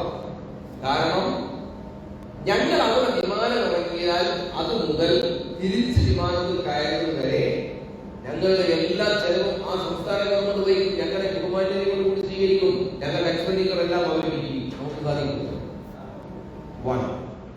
ഒരു പെർമനന്റ് തൊഴിലാളിക്ക് 7,000 അന്ന് പറഞ്ഞ കാര്യം ഞാൻ പറഞ്ഞു. ഇന്നത്തെ ചർച്ച 7,400 രൂപ ഒരു മാസം ശമ്പളം കൊടുത്താൽ അവർ തൊഴിലാളിയെ കിട്ടും. അതിന്റെ 3-4 മടങ്ങ് വേജ് കൊടുക്കണം, സാലറി കൊടുക്കണം കേരളത്തിൽ. അപ്പൊ സ്വാഭാവികമായും ഈ കൂടുതൽ വേജസ് ഇവിടെ കൊടുക്കേണ്ടി വരുമ്പോ ഉത്പാദന ചെലവ് വർദ്ധിക്കും, പ്രൊഡക്ഷൻ കോസ്റ്റ് കൂടും. ഈ പ്രൊഡക്ഷൻ കോസ്റ്റ് കൂടുന്നതിനനുസരിച്ച് ഇവിടെ ഉത്പാദിപ്പിച്ച് അവിടെ വിറ്റഴിക്കുന്ന നൂലിന് വില ഞങ്ങൾക്ക് കിട്ടുമോ? അങ്ങനെ സ്വാഭാവികമായിട്ടും ഇത് ഞങ്ങളെ പ്രതിസന്ധിയിലാക്കുന്നത്. ഇത് ഒറ്റ പരിഹാരം മാത്രമേ ഉള്ളൂ. പട്ടോടിയുടെ കാഴ്ചപ്പാടിൽ സ്ഥിര തൊഴിലാളി വേണ്ട. ഇവിടെ പറഞ്ഞില്ലേ, ഇവിടെ പറഞ്ഞല്ലോ അതായത് തൊഴിലാളികളുടെ ജീവിതത്തിൽ സുരക്ഷിതത്വം കൊടുക്കണം. പെർമനൻസി വളരെ പ്രധാനപ്പെട്ട ഒന്നാണ്. നിലവിലുള്ള രാജ്യത്തുള്ള നിയമം അനുസരിച്ച് പെർമനൻസി ഇല്ല. സ്ഥിരമായി ജോലി ആർക്കും കൊടുക്കേണ്ടതില്ല. സ്ഥിരമായ ജോലി വേണ്ട എന്ന് പറഞ്ഞാൽ അർത്ഥം സ്ഥിരമായി തൊഴിലാളിക്ക് ജീവിതമില്ല എന്നർത്ഥം. അതാണ് ഇതിന് കൃത്യ മലയാളം. നിലവിലുള്ള സ്ഥിതി അതാണ്. അപ്പൊ ഇത് മനസ്സിലാക്കിക്കൊണ്ട് ഈ വിഷയത്തെ സമീപിക്കാൻ നമുക്ക് സാധിക്കേണ്ടതുണ്ട്. പട്ടോടികളുടെ നിർദ്ദേശം അനുസരിച്ച് സ്ഥിരം തൊഴിലാളികളെ ഒഴിവാക്കാനും കരാർ തൊഴിലാളികളെ വെച്ച് പണിയെടുപ്പിക്കാനും അല്ലെങ്കിൽ ശമ്പളം കൂടുതൽ നിർത്തിക്കുറയ്ക്കാനും നമുക്ക് അംഗീകരിക്കാൻ സാധിക്കുമോ? ഞങ്ങൾ അംഗീകരിക്കില്ല. നിങ്ങൾക്ക് കഴിയും. ഏതെങ്കിലും ട്രേഡ് സംഘടനയ്ക്ക് സാധിക്കും, തൊഴിലാളികളുടെ സംഘടനയാണെന്ന് സാധിക്കും. അപ്പോഴെന്താ വഴി? ഒരു മാർഗ്ഗം ഈ കാര്യം എന്റെ അഭിപ്രായം. ഞങ്ങൾക്കുള്ള ആവതല്ല, ഞങ്ങൾക്ക് ഇങ്ങനെ കഴിയും. മറ്റ് സംസ്ഥാനങ്ങളിലൊക്കെ ഏറ്റവും കുറഞ്ഞ കൂലി ലഭിക്കുന്ന ഈ മേഖലകളിൽ ഇടപെട്ടു. അവിടെ ശക്തമായ രൂപത്തിൽ ഇടപെടാനും അവിടെ തൊഴിലാളികളുടെ വേതനം കേരളത്തിൽ സമാനമായ രൂപത്തിൽ വർദ്ധിപ്പിക്കാനും ആവശ്യമായ ഇടപെടൽ നിങ്ങൾ നടത്താൻ സാധിക്കും. ഞങ്ങൾക്ക് കഴിയില്ല. ഞങ്ങൾ ആഗ്രഹപ്പെട്ടിരിക്കുകയാണ്. ഞങ്ങൾക്ക് ഉത്തർപ്രദേശിൽ ഗുജറാത്തിൽ പോയിട്ട് ഇപ്പൊ ട്രീറ്റ്മെന്റിൽ തൊഴിലാളികളെ സംഘടിപ്പിച്ചുകൊണ്ട് തൊഴിലാളികൾക്ക് ഇപ്പോഴത്തെ സാഹചര്യത്തിൽ ഞാനും കഴിയില്ല. അതൊക്കെ ആഗ്രഹമുണ്ട്. അല്ല, ആഗ്രഹമുണ്ട്. ഞങ്ങളെ കൊണ്ട് അത് കഴിക്കുന്നതല്ല. അതല്ലാതെ കൊണ്ടാ മാർഗം. അപ്പോ ഇതാണ് ഒരു വിഷയം. മറ്റൊരു പ്രശ്നം, ഈ കേരളത്തെ സംബന്ധിച്ചിടത്തോളം എന്ത് പ്രയാസത്തിന്റെ പേരിലാണെങ്കിലും ഒരു വ്യവസായ സ്ഥാപനവും തകരാൻ കേരളം നിർത്തിക്കാറില്ല. ഇപ്പോ നിലവിലുള്ള വല്ലാർപാടം, വിഴിഞ്ഞം ഇതൊക്കെ പൂർണ്ണമാകുന്നതോടുകൂടി വിപണിയെ നേരിടുന്ന പ്രതിസന്ധി വലിയൊരളവോളം പരിഹരിക്കാൻ സാധിക്കും. കൊച്ചി കോയമ്പത്തൂർ വ്യവസായ ഇടനാഴി ഒരു പുതിയ കാലഘട്ടമാണ്. കേരളത്തിലെ റോഡുകൾ 6 വരി പാതയാക്കുന്നത് വൻ ബുദ്ധിയാട്ടത്തിന് വഴിവെക്കും. പശ്ചാത്തല സൗകര്യത്തിന്റെ വികസനമാണ് ഈ പറഞ്ഞ കാര്യങ്ങളെല്ലാം. നിക്ഷേപ സൗഹൃദ സംസ്ഥാനമായി കേരളം ഇന്ന് രാജ്യത്തെ 3ാമത്തെ സ്റ്റേറ്റായി മാറിയെന്ന് നീതി ആയോഗ് തന്നെ അവരുടെ റിപ്പോർട്ടിൽ വ്യക്തമാക്കിയതാണ്. അതുപോലെ തന്നെ പ്രധാനപ്പെട്ട IT ഹബ്ബായി കേരളത്തെ മാറ്റാനുള്ള പരിശ്രമം മൂല്യവർദ്ധിത ഉൽപ്പന്ന മേഖലയ്ക്ക് കരുത്ത് പകരുന്നതാണ്. വ്യവസായം തുടങ്ങാൻ ആലോചിച്ചാൽ അടുത്ത ദിവസം ഒരു വ്യവസായ സ്ഥാപനം ആരംഭിക്കുന്നു എന്ന് കേട്ടാൽ എവിടെയാണ് വ്യവസായ സ്ഥാപനം ആരംഭിക്കുന്നത്? ഒരു ദുഷ്പേര് കേരളത്തിൽ ഉണ്ടായിരുന്നാലേ എന്താ ദുഷ്പേര്? ഒരു വ്യവസായം ആരെങ്കിലും തുടങ്ങാൻ തീരുമാനിച്ചാൽ ആ വിവരം കിട്ടിയാൽ മതി. എവിടെ തുടങ്ങുന്നു അതിന്റെ മുമ്പിൽ അന്ന് വരും കൊടിയിലാണ്. അന്ന് കൊടി വരും. തൊഴിലാളി സംഘടനകളുടെ കൊടിയിൽ ദുഷ്പേര് കേരളത്തിലുണ്ടായിരുന്നു. ആ ദുഷ്പേര് ഇന്നില്ല.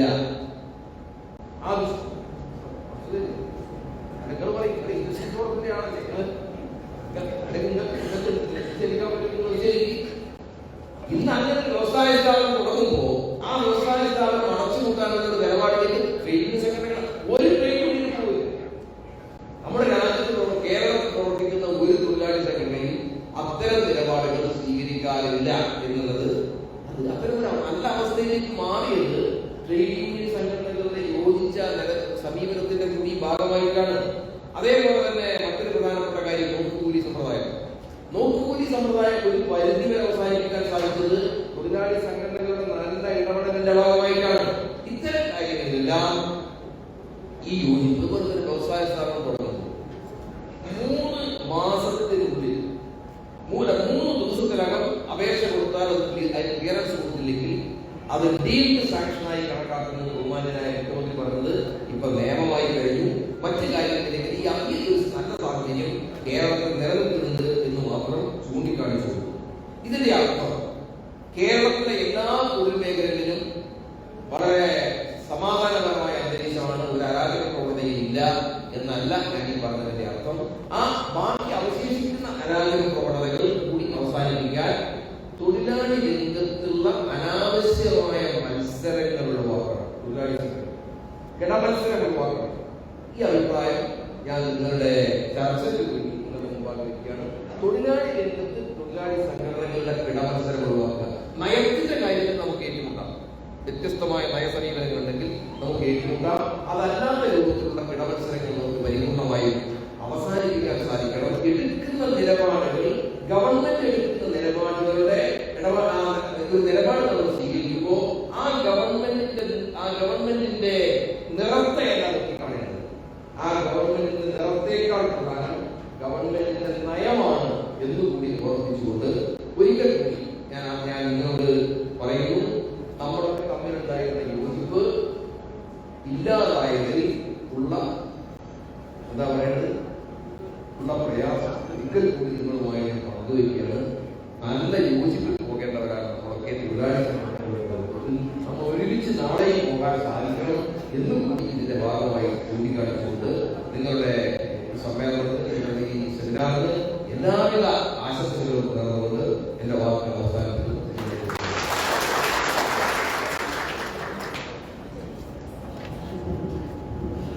നന്ദി ശശികലൻ. മോഡലിനായി ശശികലൻ തെരഞ്ഞെടുത്തിട്ടുണ്ട്. മറുപടി പറയാൻ തെരഞ്ഞെടുപ്പ് പൊതുമേഖലാ സ്ഥാപനങ്ങൾ അവതരിപ്പിക്കുന്നതിന് 2023 9 ലക്ഷം ആളുകളെ വെച്ച് പാർട്ടിയിലേക്ക് മാർച്ച് നടത്തിയാണ് പറഞ്ഞിരിക്കുന്നത്.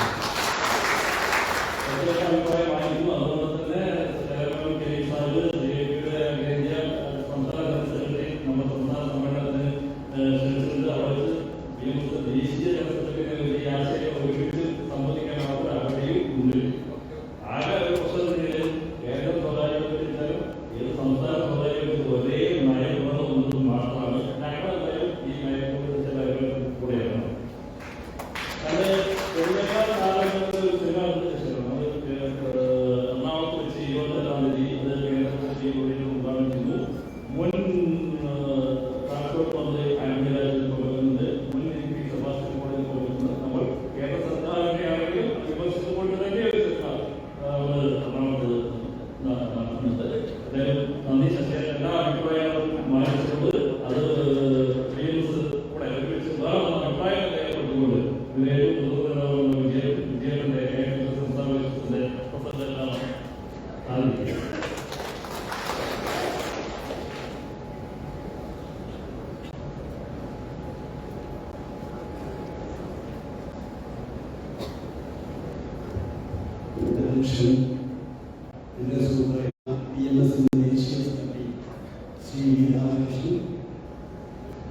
CID-യുടെ സംസ്ഥാന വൈസ് സഖാവ് PK ശശി,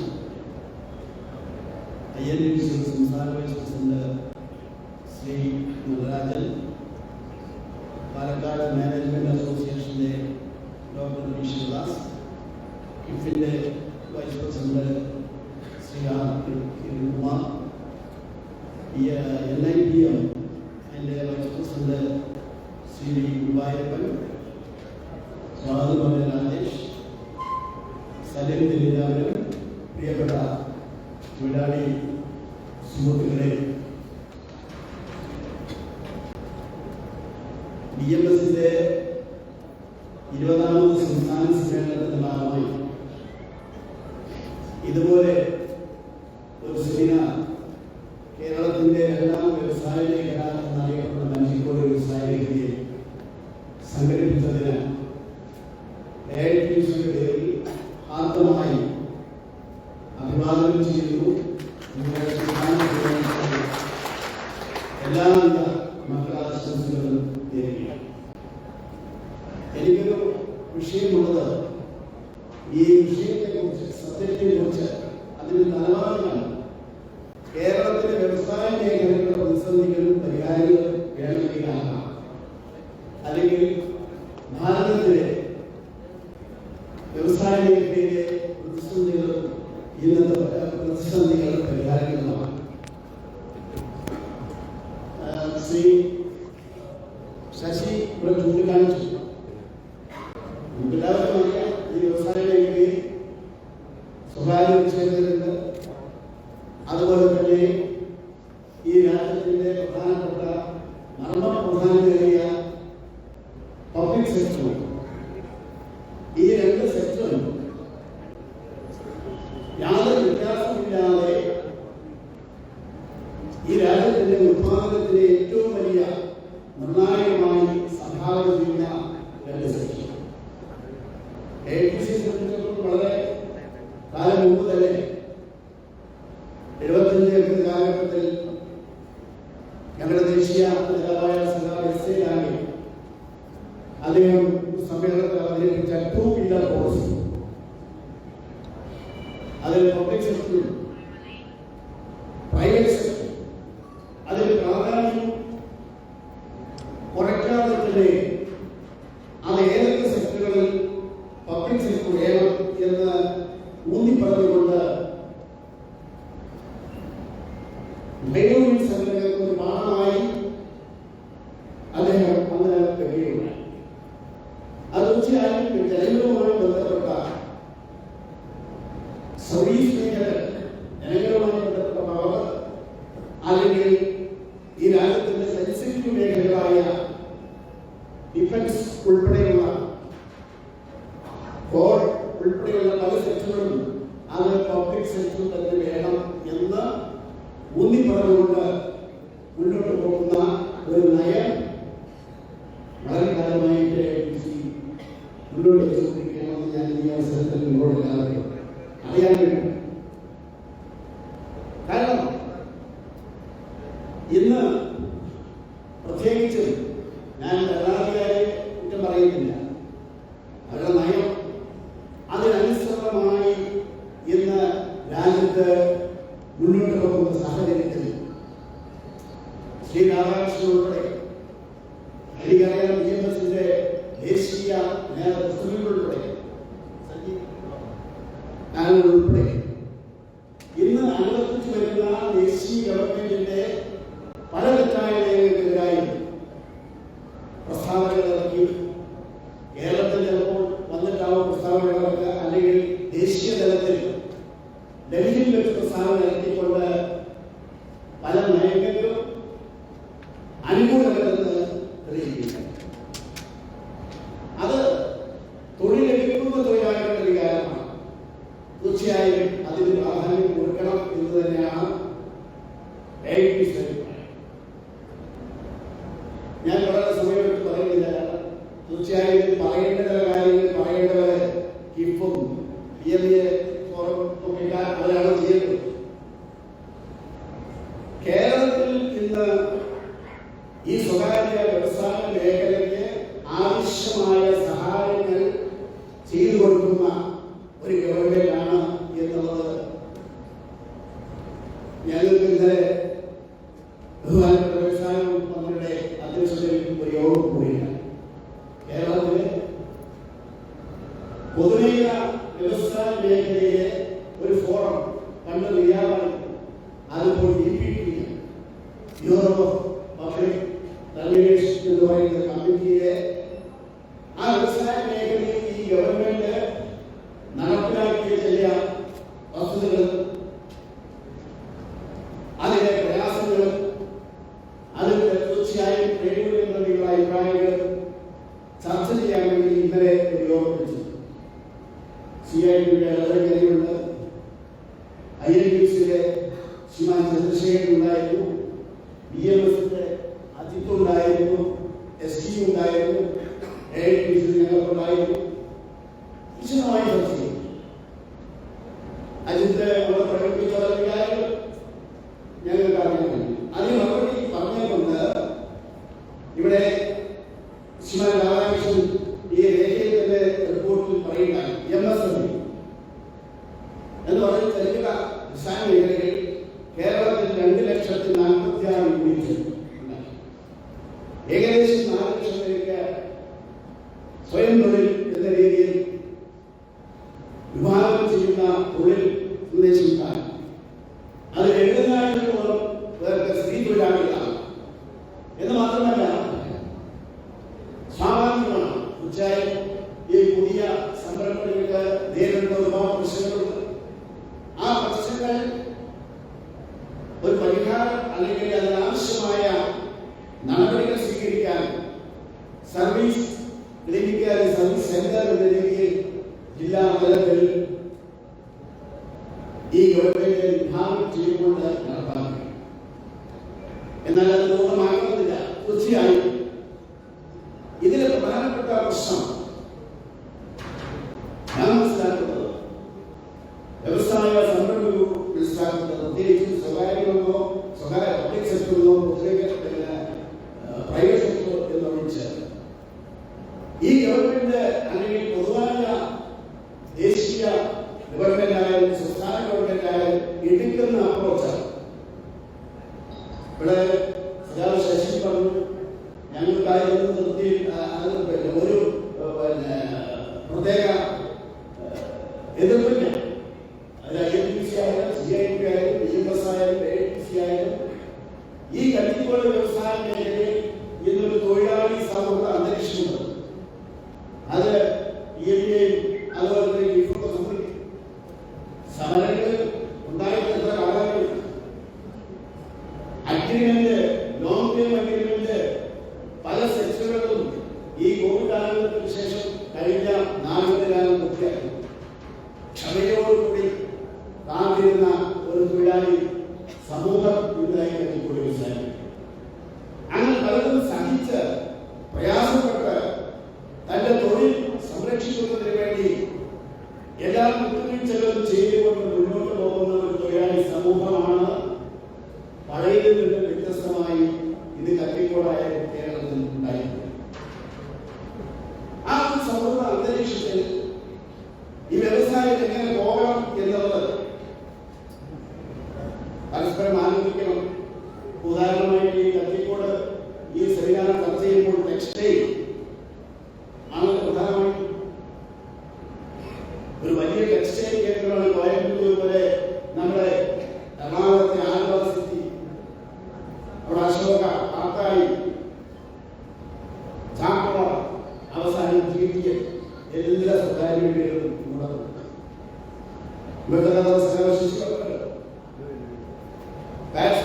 യൂണിറ്റ് ഒഴിച്ചാൽ പിന്നെ എല്ലാവരും കൂടി മദ്രാസ് ഫിറ്റേഴ്സ്, ഭഗവതി ടെക്സ്റ്റൈൽ എല്ലാവരും കൂടി തൊഴിലാളികൾ സമരങ്ങളാണ് അല്ല. ഈ രാജ്യത്ത് ദേശീയ തലത്തിൽ അനുവർത്തിച്ച ടെക്സ്റ്റൈൽ പോളിസി, ആ പോളിസി ഇന്ന് സ്വകാര്യ മേഖലകൾക്ക് തുടർന്നു കൊണ്ടുപോകാൻ സാധിക്കില്ല.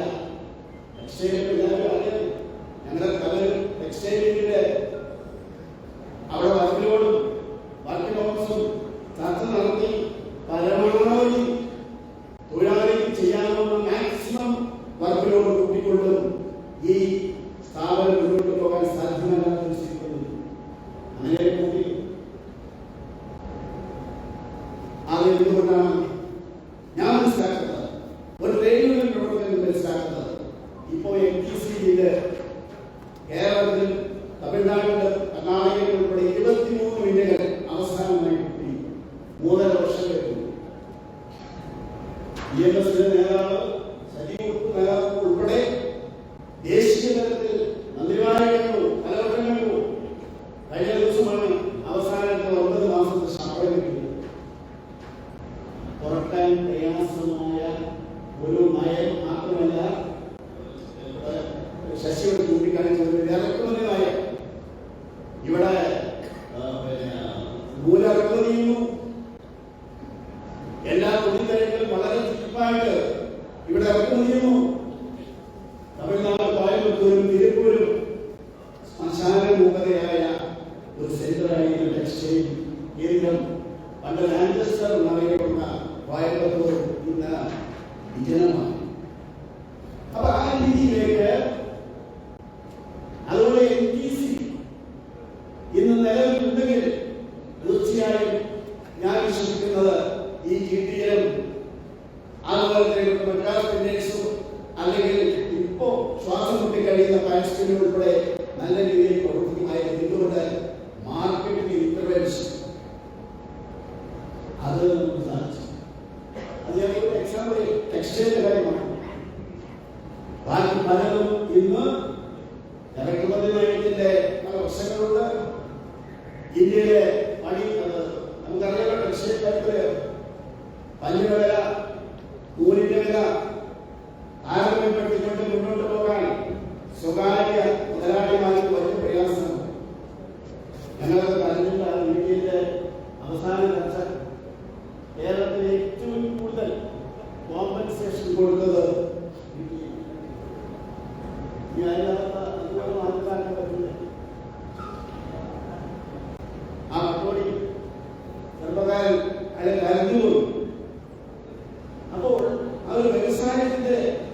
പ്രശ്നം നമ്മൾ വളരെ ആഴത്തിൽ പഠിക്കണം.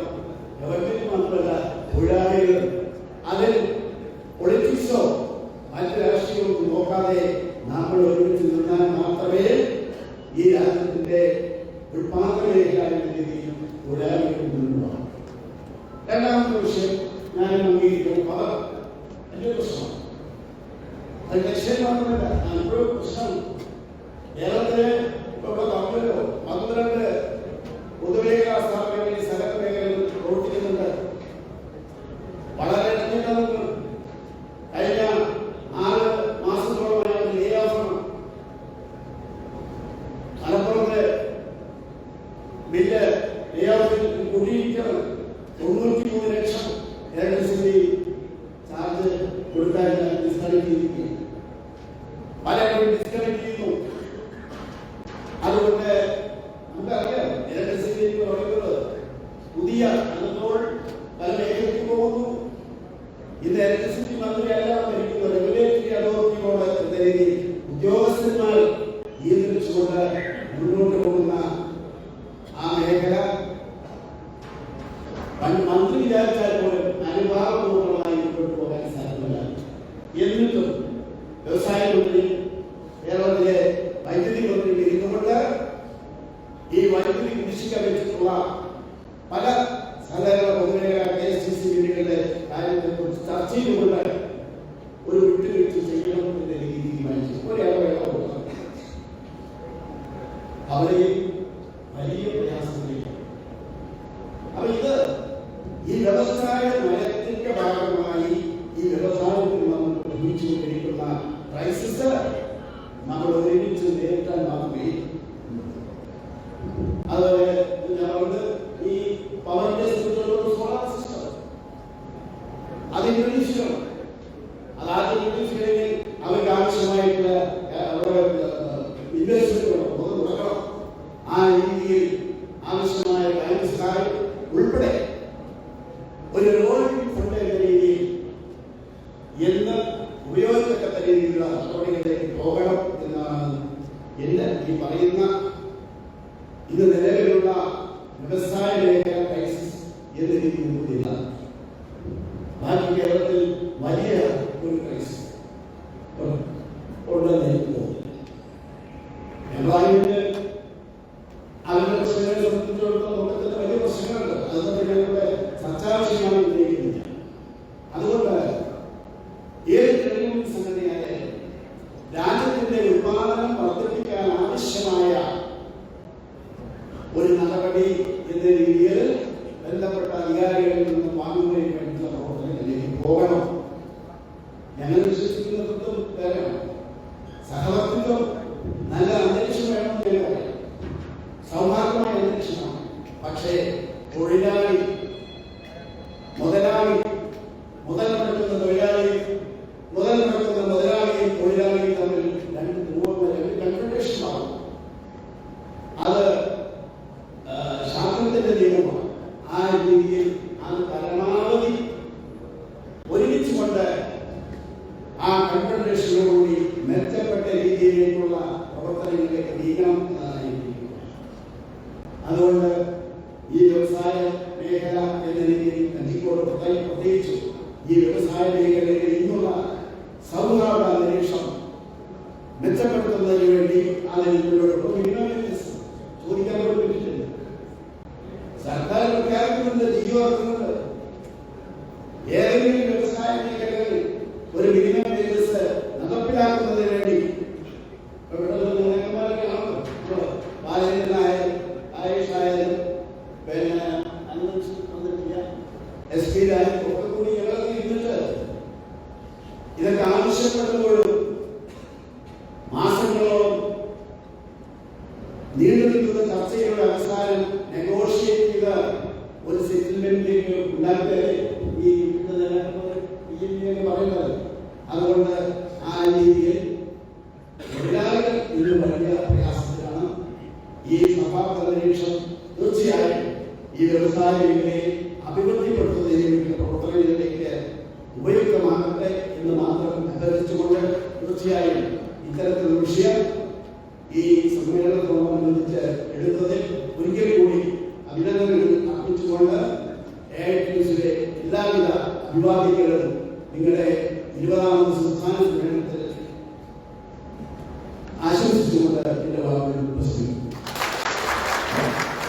Gracias.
യോജിച്ചുള്ള പ്രവർത്തനത്തിന് ബന്ധപ്പെട്ടവർ നേതൃത്വം കൊടുക്കണം അഭിപ്രായപ്പെട്ടുകൊണ്ട് ഈ സെമിനാറിന് എല്ലാവിധ അഭിനന്ദനങ്ങളും ആശംസകളും മുൻകൂട്ടി അറിയിച്ചുകൊണ്ട് എന്റെ എഴുതിയ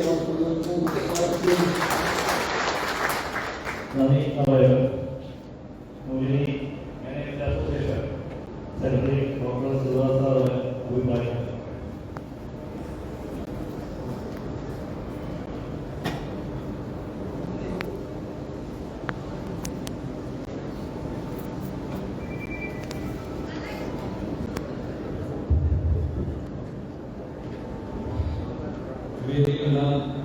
श्री के राजेश DMS जिला सेक्रेटरी, अवधेश सुधारचंद्र DMS संस्थान ट्रेजरर, V राजेश जिला vice president, Shri Radhakrishnan, Shri PK Sasi CAT vice president, Shri Vijay Joshi AITC संस्थान vice president, Shri Narayan IITUC, Shri Kiran Kumar KFM vice president, Shri Vivek NNP vice president, सभी जिला എല്ലാവർക്കും പിന്നെ മുന്നിലിരിക്കുന്ന പ്രിയപ്പെട്ട എൻ്റെ തൊഴിലാളി സുഹൃത്തുക്കളെ നിങ്ങൾക്ക് എല്ലാവർക്കും വളരെ സ്നേഹം ഞാൻ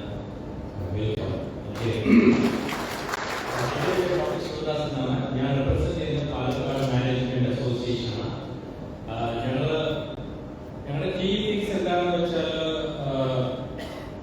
കരിക്കോടിലുള്ള വ്യവസായ മേഖലയിലുള്ള ആൾക്കാർക്ക് കാലങ്ങളും മാറുന്നതോടുള്ള വ്യത്യസ്തമായിട്ടുള്ള ട്രെയിനിങ്സും അപ്ഡേറ്റ് ചെയ്ത് കൺസൾട്ടൻസികൾ ചെയ്ത് കൊടുത്തിട്ട് അവരെ എക്വിപ്പ് ചെയ്യുകയാണ് ഉപയുക്തമായിട്ട്. അത് ഞാൻ പിന്നീട് പറഞ്ഞുതരാം. ഇതുവരെ ഇന്ത്യയിലെ പ്രധാനപ്പെട്ട ട്രേഡ് യൂണിയൻസ് നേതാക്കന്മാരെല്ലാവരും സംസാരിച്ചു. അവരുടെ വിഷയങ്ങൾ വളരെ വ്യക്തമായിട്ട് നിങ്ങളോട് ഡിസ്കസ് ചെയ്തു. ഞങ്ങൾ സംസാരിക്കുന്നത് വേറെ മേഖലയിലുള്ള ആൾക്കാരാണ്. ഞങ്ങൾ മാനേജ്മെന്റ് അസോസിയേഷനാണ്,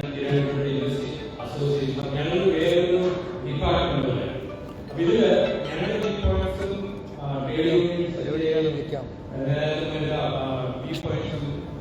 വളരെ വ്യത്യസ്തമായിരിക്കും. കാരണം ഞങ്ങളൊരു കോൺസെപ്റ്റ് അല്ലെങ്കിൽ പ്രൊസസ് ഞങ്ങൾ വ്യത്യസ്തമായ രീതിയിൽ കാണുന്നു. ട്രേഡ് യൂണിയൻസ് അത് വേറൊരു രീതിയിൽ കാണുന്നു.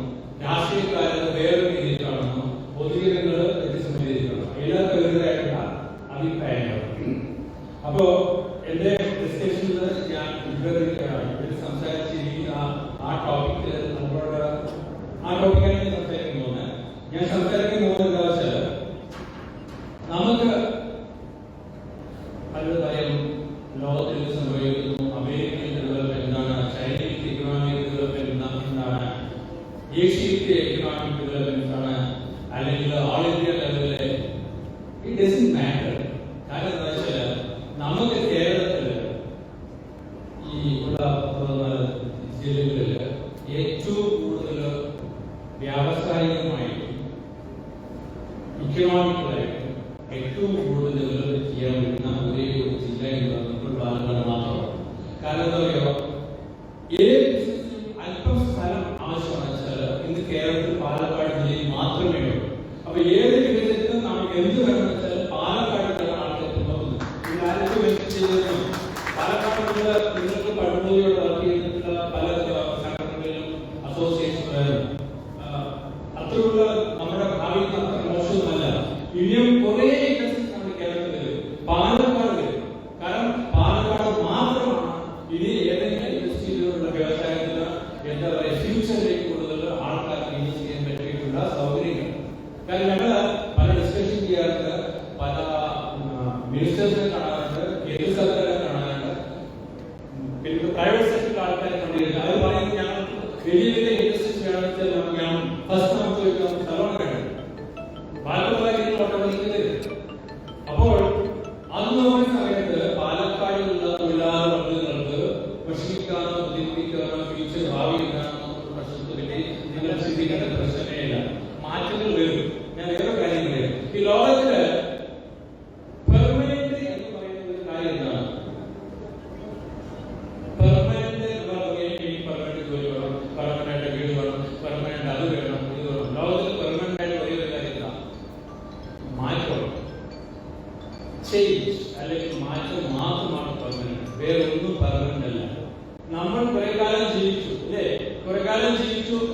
ശരാശരി ഒരു മലയാളിയുടെ ജീവിതം എന്ന് പറഞ്ഞാൽ 72-73 വയസ്സാണ്. അതിനുശേഷം നമുക്ക് വെച്ചു, പിന്നെ വേറൊരു മേഖലയിലേക്ക് നമ്മൾ പോകും അല്ലേ. അപ്പൊ മാറ്റങ്ങൾ ഇങ്ങനെ വന്നുകൊണ്ടേയിരിക്കും. കേരളത്തിൽ അതാണ് സംഭവിച്ചുകൊണ്ടിരിക്കുന്നത്. ഒരു കാലത്ത് നമ്മുടെ റേഡിയോ നേതാക്കന്മാർ എല്ലാവരും പറഞ്ഞു തൊഴിലാളികൾ അവരുടെ അവകാശങ്ങൾ, അവരുടെ മേഖലകൾ, ചില സ്ഥാപനങ്ങൾ അടച്ചുപൂട്ടി, ചില സ്ഥാപനങ്ങൾ പ്രശ്നങ്ങൾക്ക് പറഞ്ഞു. പക്ഷേ അത് ആ കാലഘട്ടത്തിൽ അതിന്റെ ഒരു ആവശ്യമുണ്ടായിരുന്നു. നിങ്ങൾ ഇന്ന് നോക്കിക്കഴിഞ്ഞാൽ ആ പ്രവർത്തനം അല്ലെങ്കിൽ പ്രൊഡക്ടിവിറ്റി അല്ലെങ്കിൽ അതിലെല്ലാം മാറ്റങ്ങൾ വന്നു. നിങ്ങൾ എല്ലാവരും ആലോചിച്ചു, നിങ്ങൾ എല്ലാവരും ഈ സ്വിഗ്ഗി സൊമാറ്റോ എന്ന കാര്യത്തിൽ ഉപയോഗിച്ചില്ലേ? ഡെലിവറി ആഹാരങ്ങൾ വാങ്ങി നിങ്ങൾ ഉപയോഗിച്ചില്ല? കാര്യങ്ങളെല്ലാം വീട്ടിൽ ആഹാരം ഉപയോഗിച്ചിട്ടുണ്ടോ? ഉണ്ടോ? എനിക്ക് കേൾക്കുന്നില്ലല്ലോ. ഉണ്ടോ? നിങ്ങൾ ശരി ചായ കുടിച്ചിട്ടാണോ? ചായ കുടിച്ചില്ല?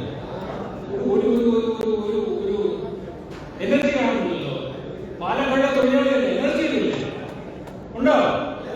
ഉണ്ടോ? Good for you. അപ്പോൾ മാറ്റങ്ങൾ ആണ് എല്ലാ മേഖലകളിലും വ്യത്യസ്തമായ രീതിയിൽ വരുന്നത്. പ്രവർത്തനങ്ങൾ, ഉത്പാദന മാനുഫാക്ചറിംഗ് ഉള്ള തൊഴിലാളികളുണ്ട്. അപ്പൊ ഇപ്പോൾ ഒരു ഞാൻ പറഞ്ഞു, ഞാൻ ഈ സാമ്പത്തിക ശാസ്ത്രത്തിൽ ബോംബെ യൂണിവേഴ്സിറ്റിയിൽ നിന്ന് PhD ചെയ്തിരിക്കുകയാണ്. അപ്പൊ ഞങ്ങൾ ഈ ഗവേഷണം അല്ലെങ്കിൽ റിസർച്ച് ചെയ്യും. ഈ റിസർച്ചില് നമ്മൾ പറയും ഒരു കമ്പനിയുടെ പെർഫോമൻസ് നമ്മൾ എങ്ങനെ നോക്കുന്നത്, ഓരോ വർഷവും അവർ എത്ര വരുമാനം ഉണ്ടാക്കുന്നതെന്നോ അല്ലെ, നെറ്റ് പ്രോഫിറ്റ്സ്. പക്ഷെ അത് മാത്രമാണ് പ്രധാനപ്പെട്ട ഒരു യാർഡ്സ്റ്റിക് മെഷർമെന്റ് ആണോ? ലാഭം മാത്രമാണ് ഒരു കമ്പനിയുടെ പ്രധാനപ്പെട്ട ഒരു അളവ് അല്ല. ഒരു കമ്പനിയിൽ എത്ര ആൾക്കാർക്ക് പെർമനന്റ് ആയിട്ട് ജോലി കൊടുക്കാൻ സാധിക്കും, അത് പ്രധാനപ്പെട്ട ഒരു സ്കെയിലാണ്. നിങ്ങൾ 1000 ആൾക്കാർ ജോലി കൊടുക്കുന്നു, 2000 ആൾക്കാർ കൊടുക്കുന്നു, 3000, അത് ആ കമ്പനിയുടെ ക്രെഡിറ്റ് റേറ്റിംഗ് കൂട്ടിക്കൊണ്ടുവരും. അല്ലാതെ നിങ്ങൾ എംപ്ലോയ്മെന്റ് ജോലിക്കാരുടെ നമ്പർ കുറഞ്ഞു കഴിഞ്ഞാൽ അത് അപ്പൊ റേറ്റ് കുറഞ്ഞു. അങ്ങനെയുള്ള ഒരു കാൽക്കുലേഷൻ കൂടി ഇന്റർനാഷണൽ കമ്പനികളിൽ വരുന്നുണ്ട്. അതിനാണ് ക്രെഡിറ്റ് റേറ്റിംഗ് എന്ന് പറയും.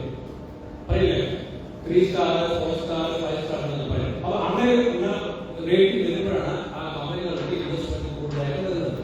അപ്പൊ അതും ഏറ്റവും കൂടുതൽ തൊഴിലാളികൾക്ക് ജോലി കൊടുക്കുക, കൂടുതൽ സ്ത്രീകൾക്ക് ജോലി കൊടുക്കുക, വ്യത്യസ്ത വ്യക്തമായിട്ട് ആൾക്കാർക്ക് ജോലി കൊടുക്കുക, ഇതെല്ലാം ആ കമ്പനിയുടെ പെർഫോമൻസ് വരുന്നതാണ്, അല്ലാതെ ലാഭം മാത്രമല്ല. അപ്പൊ ഇതെല്ലാം പുതിയ മാറ്റങ്ങളാണ്. ഒരു കാലത്ത് നമുക്കിവിടെ എല്ലാം തന്നെ ഞാനെപ്പോഴും പലരോട് പറയാൻ പണ്ടത്തെ നമ്മളെല്ലാവരും ഒരു ടെലിഫോൺ ഉണ്ടെങ്കിൽ BSNL ഒരു അപ്ലിക്കേഷൻ കൊടുത്തു കഴിഞ്ഞാൽ 2-3 വർഷം വെയിറ്റ് ചെയ്തിട്ട് ഒരു ഫോണൊക്കെ കിട്ടാൻ പറ്റും അല്ലേ. ഇപ്പൊ നമ്മൾ ആരെങ്കിലും BSNL ഓഫീസിൽ പോകും, ഇപ്പൊ വേണമെന്ന് ടെലിഫോൺ നമ്മുടെ കയ്യിൽ വന്നിട്ടുണ്ട് അല്ലേ. എത്ര വലിയൊരു മാറ്റമാണ് സംഭവിച്ചിരിക്കുന്നത്. ഏത് മേഖലയിലും മാനുഫാക്ചറിംഗ് സെക്ടർ നോക്കിക്കോളൂ, സർവീസ് നോക്കിക്കോളൂ, കൺസൾട്ടൻസി നോക്കിക്കോളൂ, ഡോക്ടേഴ്സ് സർവീസ് നോക്കിക്കോളൂ, എല്ലാം നമുക്ക് വളരെ ഈസി ആയിട്ട് ചെയ്യും. പക്ഷേ ഇതൊക്കെ ഇങ്ങനെ ചെയ്യാന്ന് വെച്ചാലും ഒരു രാജ്യത്തിന്റെ ഒരു സംസ്ഥാനത്തിന്റെ ഒരു ജില്ലയില് അവിടെയുള്ള വർക്കിംഗ് കമ്മ്യൂണിറ്റിക്ക് റെഗുലർ ആയിട്ടുള്ള ഇൻകം ഉണ്ടായിരുന്നു. ഇപ്പൊ നമ്മൾ ഇവിടെ പലപ്പോഴും നമ്മളിവിടെ ഉണ്ടാക്കുന്ന ഉൽപ്പന്നങ്ങൾ നോർത്ത് ഇന്ത്യയിലേക്ക് കൊണ്ടുപോകും. തീർച്ചയായിട്ടും ഞങ്ങൾ ഇവിടെ ഒരു കേസ് സ്റ്റഡി ചെയ്യുന്നുണ്ട്. IT ഇൻസ്ട്രുമെന്റേഷൻ അല്ലെങ്കിൽ BML അവിടെയുള്ള ആളുകൾ അവർ ഇവിടെ ലാഭം ഉണ്ടാക്കുന്നുണ്ടെങ്കിലും അവരുടെ പ്രൊഡക്ട്സിൽ അങ്ങോട്ടേക്ക് പോകുന്നു. പക്ഷെ നമ്മൾ അതിനെപ്പറ്റി നമ്മൾ ചർച്ച ചെയ്ത് കഴിഞ്ഞാൽ ഇവിടെയുള്ള തൊഴിലാളി സംഘങ്ങൾക്ക് അതിലൊരു ബാർഗെയിനിങ് വിലപേശാനുള്ള ശക്തി നിലനിർത്തുന്നില്ല. എന്തുകൊണ്ടറിയോ? അവരുടെ ആളുകളുടെ യൂണിറ്റ്സിലെ ഇതിനേക്കാൾ വലുതാണ്, അല്ലെങ്കിൽ അത് തീരുമാനങ്ങൾ എടുക്കുന്നതൊക്കെ വളരെ പവർഫുൾ ആയിട്ടുള്ള ഇൻസ്റ്റൻസ് ഒക്കെ ആയിരിക്കും. അപ്പൊ നമ്മൾ അവിടെ ഒരു സ്ട്രോങ് ആയിട്ട് ആർഗ്യൂ ചെയ്യാൻ പറ്റില്ല. നിങ്ങൾ പാലക്കാട് ചെറിയ യൂണിറ്റിൽ അത് സാധ്യത. പിന്നെ വേറൊരു പ്രധാനപ്പെട്ട കാര്യം ഞങ്ങളുടെ റിസർച്ചിൽ മനസ്സിലായത്, കേരളത്തെ പറ്റിയിട്ട് ഒരു തെറ്റായ ധാരണ കേരളത്തിൽ തുറന്നു. അതിന്റെ ആ തെറ്റായ ധാരണ പറഞ്ഞാൽ കേരളത്തിൽ പോയിട്ട് പുതിയ എന്തെങ്കിലും വ്യവസായങ്ങൾ സ്ഥാപിക്കുന്ന വല്ലാത്ത ബുദ്ധിമുട്ട് കഷ്ടമുള്ള ഒരു കാര്യമാണെന്ന ഒരു ഇമേജ് ഉണ്ടാക്കിയിരുന്നു. അതിനെ ആണ് തൊഴിലാളി സംഘടനകളും നിങ്ങളുടെ കൂടെ കഠിനാധ്വാനം ചെയ്യുന്ന ആൾക്കാരും പതുക്കെ മാറ്റിയെടുക്കണം എന്ന് പറയാം. അത് എങ്ങനെ വന്നു നോക്കി നമുക്ക് അറിയത്തില്ല. എന്തുകൊണ്ടാണ് ഇങ്ങനെ ഒരു ഇമേജ് ഉണ്ടാക്കിയിരിക്കുന്നത് നമുക്ക് അറിയത്തില്ല. നിങ്ങൾ നോക്കി കഴിഞ്ഞാൽ ഈ ലോകത്തിൽ പല രാജ്യങ്ങളിലും ഈ FII ഫോറിൻ ഇൻസ്റ്റിറ്റ്യൂട്ട് വിദേശ ആൾക്കാര് ഇന്ത്യയിൽ വന്നിട്ട് ഇൻവെസ്റ്റ് ചെയ്തിട്ട് ബിസിനസ് ചെയ്തു. അപ്പൊ അവര് പല രാജ്യങ്ങളിൽ താരതമ്യപ്പെടുത്തും. അത് ഏറ്റവും മോശമായ രാജ്യമാണ് അഫ്ഗാനിസ്ഥാനിൽ പോയത്. അവിടെ ബിസിനസ് ചെയ്യാനേ പറ്റുന്നില്ല. പക്ഷെ ഇന്ത്യയിൽ അവർക്കൊന്ന് ഇന്ത്യയിൽ ഒരു രാജ്യമല്ല, 29 രാജ്യങ്ങളുടെ ഒരു യൂണിയനാണ് ഇത്. ഓരോ സ്റ്റേറ്റും പ്രത്യേകമായിട്ട് ശ്രദ്ധിക്കുന്നത്. നമ്മുടെ ആഹാരരീതി, നമ്മുടെ ഭാഷ, നമ്മുടെ കൾച്ചർ, നമ്മുടെ ലാംഗ്വേജ് എല്ലാം വ്യത്യസ്തമാണ്. അപ്പൊ ഓരോ സംസ്ഥാനത്തിനും വ്യത്യസ്തമായ രീതിയിലുള്ള ഒരു കൾച്ചറൽ അപ്രോച്ചാണ് നമ്മൾ ചെയ്യുന്നത്.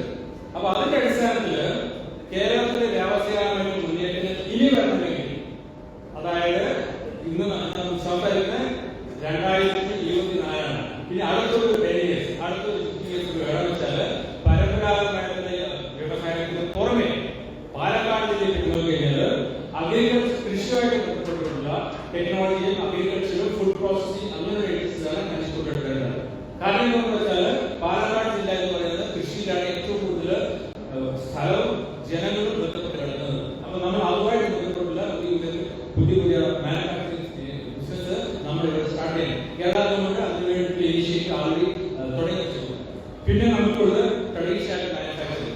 പാലക്കാട് ജില്ലയെ സംബന്ധിച്ച് പാലക്കാട് ജനങ്ങൾക്ക് കഴിവുകളുള്ള ഏതെല്ലാം മാനുഫാക്ചറിംഗ് സെക്ടറാണ് നമ്മൾ ചെയ്യുന്നത്. അത് തീർച്ചയായിട്ടും പാലക്കാട് ഉള്ളിൽ തന്നെ നമ്മൾ ചെയ്ത് നമ്മുടെ ലോകത്തിൽ കാണിച്ചു കൊടുക്കണം. പരമ്പരാഗത രീതി പറഞ്ഞാൽ വേറെ സംസ്ഥാനത്തിൽ നമുക്കിവിടെ ചെലവ് കോസ്റ്റ് കൂടുതലാണ്. തൊഴിലാളികളുടെ തമിഴ്നാട് വേറെ സംസ്ഥാനം നോക്കുമ്പോൾ നമ്മുടെ ഇവിടെ ലേബർ കോസ്റ്റ് കൂടുതലാണ്. കോസ്റ്റ് ഇക്കണോമിക്സ് ഒരു സാധനത്തിന്റെ കോസ്റ്റ് കൂടുക എന്ന് പറയുമ്പോൾ ഓട്ടോമാറ്റിക്കലി അത് ക്വാളിറ്റി കൂടുതലാണ്.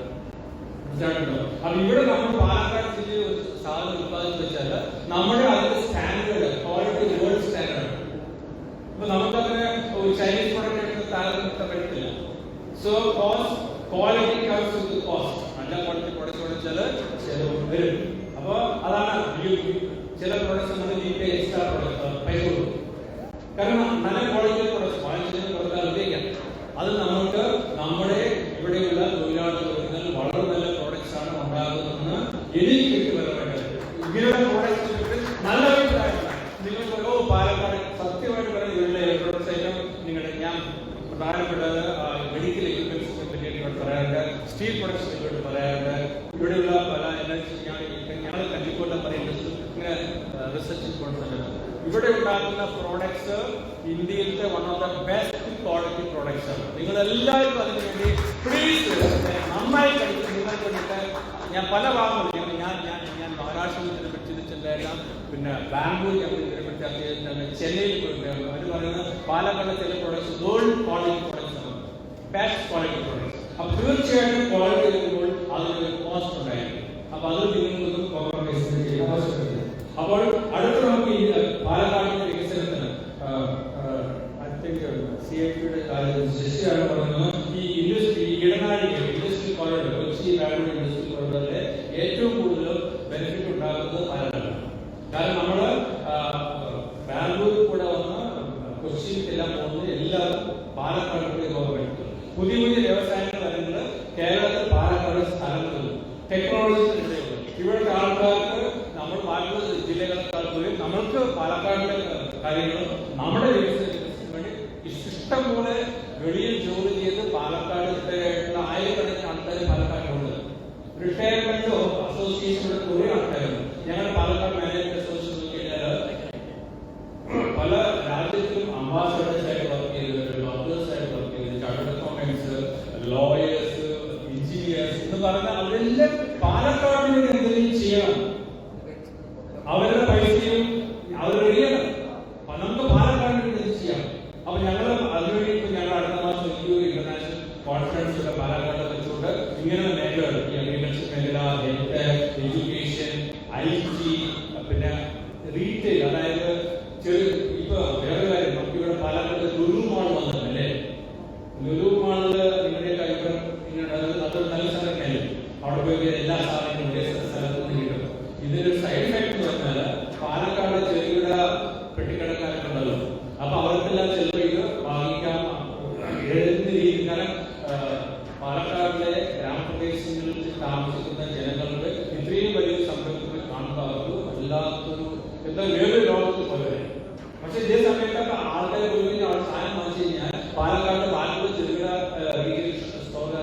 അവരുടെ ബിസിനസ് കുറയുന്ന ചേംബർ ഓഫ് കോമേഴ്സ് ആക്ട് അല്ലാത്ത പ്രശ്നമുണ്ട്. അപ്പൊ നമുക്ക് അതുകൂടി നോക്കേണ്ടിയിരിക്കുന്നു. അപ്പൊ പാലക്കാട് ജില്ലയുടെ ഓവറോൾ ബിസിനസ് നോക്കിക്കഴിഞ്ഞാൽ ഇങ്ങനെയുള്ള പല പല കാര്യങ്ങളും നമുക്ക് ചർച്ചകൾ ചെയ്യേണ്ടി വരും. അപ്പോ അതുകൊണ്ടാണ് BMS പോലുള്ള ഒരു സംഘടന സ്വകാര്യ മേഖലക്കാരുടെ പ്രശ്നങ്ങളും അവരുടെ പ്രതിവിധികളും എന്താണെന്ന് നോക്കിക്കഴിഞ്ഞാൽ അതിന് ഒരു പ്രശ്നവും ഒരു പരിഹാരവുമല്ല. സ്വകാര്യ മേഖലയിൽ നമുക്ക് വേണം, പൊതുമേഖലകളിൽ നമുക്ക് വേണം. കാരണം ഇത് രണ്ടും കൂടി ഉള്ളതിനാണ് PPP, പബ്ലിക് പ്രൈവറ്റ് പാർട്ടിസിപ്പേഷൻ. രണ്ടുപേരും കൂടിയുള്ള ഒരു കോപ്പറേറ്റീവ് ആയിട്ടുള്ള സംഘടനയായിട്ട് നമ്മൾ പാലക്കാട് എടുത്തു കഴിഞ്ഞാൽ നിങ്ങളുടെ ജോലികൾ ഒരിക്കലും പോകത്തില്ല. പുതിയ പുതിയ സംഘടനകൾ ഇവിടെ വന്നുകൊണ്ടേയിരിക്കും.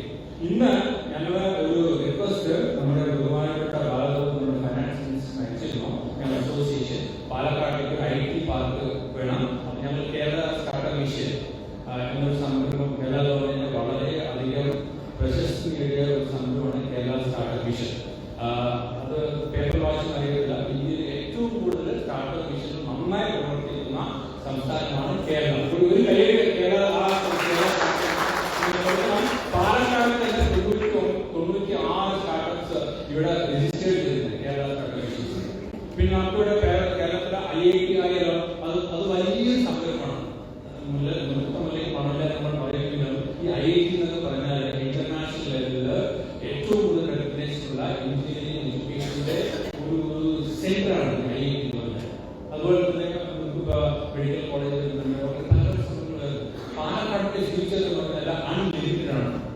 ഒരു അടുത്ത 5 വർഷം 10 വർഷം നോക്കിക്കഴിഞ്ഞാൽ പാലക്കാടിന്റെ മുഖമേ മാറും, കംപ്ലീറ്റ് ആയി മാറും. കാരണം ബാക്കിയുള്ള ജില്ലകളിൽ നോക്കിക്കഴിഞ്ഞാൽ ഏത് തൊഴിലാളി സംഘടനകളിലും ഇങ്ങനെയുള്ള കാര്യങ്ങൾ നിങ്ങൾ CIT പറഞ്ഞു എല്ലാവരും യൂണിറ്റ് ആയിട്ട് നമ്മൾ ഒന്നിച്ച് നിന്ന് കഴിഞ്ഞാൽ പാലക്കാട് പല നല്ല കാര്യങ്ങളും ചെയ്യാൻ സാധിക്കും. പല നല്ല കാര്യങ്ങൾ പറഞ്ഞാൽ ഇവിടെയുള്ള തൊഴിലാളികൾക്ക് മാത്രമല്ല, തൊഴിലാളികൾക്കും നിങ്ങളുടെ കുടുംബത്തിനും വിദ്യാഭ്യാസത്തിനും പിന്നെ ഹെൽത്തിനും പിന്നെ IT ഒക്കെ വന്നു കഴിഞ്ഞാൽ അത് 24 മണിക്കൂർ വർക്ക് ചെയ്യും. അപ്പൊ ഏത് മേഖലയിലാണ് ഗവൺമെന്റ് ഇവിടെ സ്ഥലം തരാൻ തയ്യാറാണ്. ആ ഏരിയ മുഴുവൻ 24 കാരണം അവരുടെ പ്രൈവസിൽ പോകുന്ന ആൾക്കാരായിരിക്കും. നമുക്കിവിടെ രാത്രിയാകുമ്പോൾ അവർക്ക് അവിടെ പകലായിരിക്കും. അപ്പൊ ഇവിടെ 24 മണിക്കൂർ വർക്ക് ചെയ്യുമ്പോൾ ആ ഏരിയ മുഴുവൻ വികസിക്കും. പല പല ഹോട്ടൽസും പല പല സ്ഥാപനങ്ങളും പല പല അതുമായി ബന്ധപ്പെട്ട പല കാര്യങ്ങളും അവിടെ വരും. അപ്പൊ പല ആൾക്കാർക്കും പല രീതിയിലുള്ള ജോലി കിട്ടിക്കൊണ്ടിരിക്കും. അപ്പൊ അങ്ങനെയുള്ള സംഘടനകൾ നമ്മൾ രണ്ടുപേരുടെ അകസ്റ്റില്ല. അവർക്ക് വേണ്ടി എല്ലാവിധ സഹായ സഹകരണങ്ങളും നമ്മൾ കൊടുക്കണം. അവർക്ക് വേണ്ടിയിട്ട്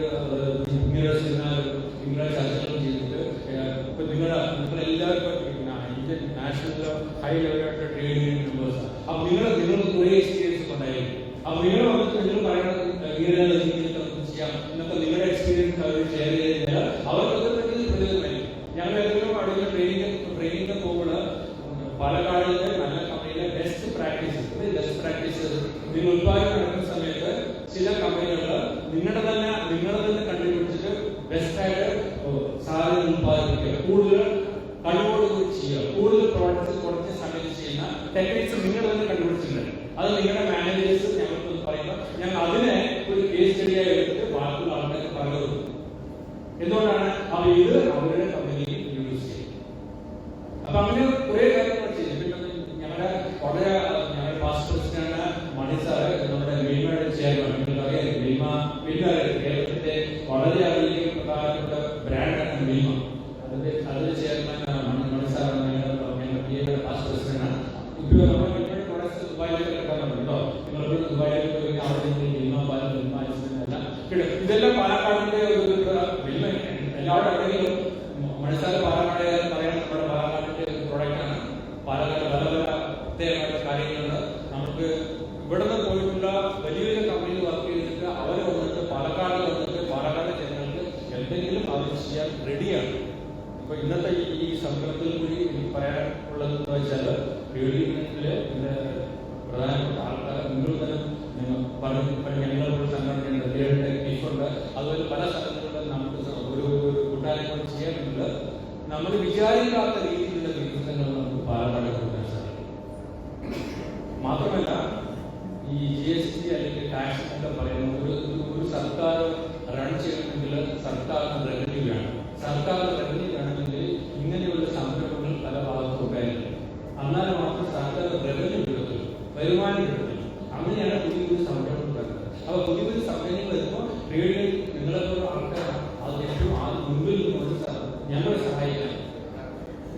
അപ്പൊ അങ്ങനെ ചെയ്യുമ്പോൾ നമ്മുടെ ജില്ലയ്ക്ക് വികസനം വരും.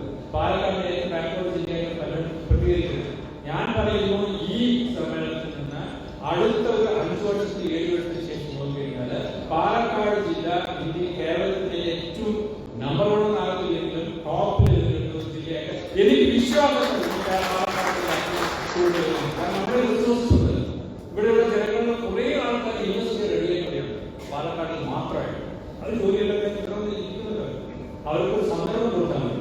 അപ്പോൾ യൂണിവേഴ്സിറ്റി നിങ്ങൾ ഇതിന്റെ സ്വീകാരം ചെയ്ത് ഞങ്ങളെപ്പോലുള്ള അസോസിയേഷൻ ബന്ധപ്പെട്ട് കഴിഞ്ഞാൽ എന്റെ പ്രിയപ്പെട്ട നമ്മൾക്ക് നമ്മുടെ ജില്ലയിൽ തന്നെ നമുക്ക് പിന്നെ വേറെ എവിടെയും പോകാൻ ആവശ്യം എല്ലാ കാലത്തും ഹൈ ക്വാളിറ്റി ആയിട്ട് ആശുപത്രികളൊക്കെയാണ്. കേരളത്തിൽ വേറൊരു ട്രെൻഡ് 20% കേരളത്തിലെ ജനങ്ങൾ 60 വയസ്സിന് മുകളിലുള്ള ആൾക്കാരാണ്. നമ്മുടെ ടോട്ടൽ ജനസംഖ്യ 3.5 കോടിയാണ് എന്ന് പറഞ്ഞാൽ 60 ലക്ഷത്തോളം ആൾക്കാർ 60 വയസ്സിന് മുകളിലുള്ള ആൾക്കാർ. ഞാൻ ഒരു മാനേജ്മെന്റ് കൺസൾട്ടന്റ് എന്ന് പറയുമ്പോൾ അത് നമുക്കൊരു സന്ദർഭമാണ്. അവിടെ ഒരു ബിസിനസ് ഓപ്പർച്യൂണിറ്റി. പ്രായമുള്ള ആൾക്കാരെ ഹെൽപ്പ് ചെയ്യാൻ നഴ്സസ് വേണം, ഓഫീസേഴ്സ് വേണം, ഡ്രൈവേഴ്സ് വേണം, കെയർ ടേക്കേഴ്സ് വേണം. ഇഷ്ടമുള്ള ആൾക്കാരെ ബിസിനസ് സംഭവിക്കില്ല. അപ്പൊ അതിലൂടെ ട്രെയിൻ കൊടുക്കുന്നുണ്ട്. അപ്പൊ നമ്മള് പതുക്കെ വ്യത്യസ്തമായ രീതിയിൽ ചിന്തിക്കാൻ തുടങ്ങണം. അപ്പോഴാണ് ഓപ്പർച്യൂണിറ്റി നടക്കുന്നത്. കൃഷി ചെയ്യുന്നതിൽ പണ്ടത്തെ മെത്തേഡ് മാത്രം ഉപയോഗിക്കുന്ന കാര്യമില്ല. പുതിയ ടെക്നിക്സ് ഉപയോഗിക്കണം. നിങ്ങൾ ആർട്ടിഫിഷ്യൽ ഇന്റലിജൻസ് എന്ന് പറയുന്നത് കേട്ട് വന്നോ അല്ലേ? ഈ മൊബൈലിന്റെ സിരി എന്ന് പറഞ്ഞാൽ അലക്സ അത് ചെയ്യുന്ന അലക്സ ചെയ്യുന്നില്ലേ? അതുകൊണ്ട് അങ്ങനെ പല ടെക്നിക്സ് അതൊക്കെ ഒരു ചെലവില്ലാതെ നമുക്ക് ചെയ്യാവുന്നത്. നമ്മുടെ മൊബൈലിൽ ചെയ്യാം. അപ്പൊ അങ്ങനെയുള്ള കാര്യങ്ങൾ നമ്മൾ എല്ലാവരും ചെയ്തു കഴിഞ്ഞാൽ ഞങ്ങളെ പ്രോത്സാഹനം തീർച്ചയായിട്ടും സഹായിക്കണം. ഒരിക്കൽ കൂടി BMS-നോട് താങ്ക് യു, നന്ദിയുണ്ട്. തൊഴിലാളി വർഗത്തിന് എപ്പോഴും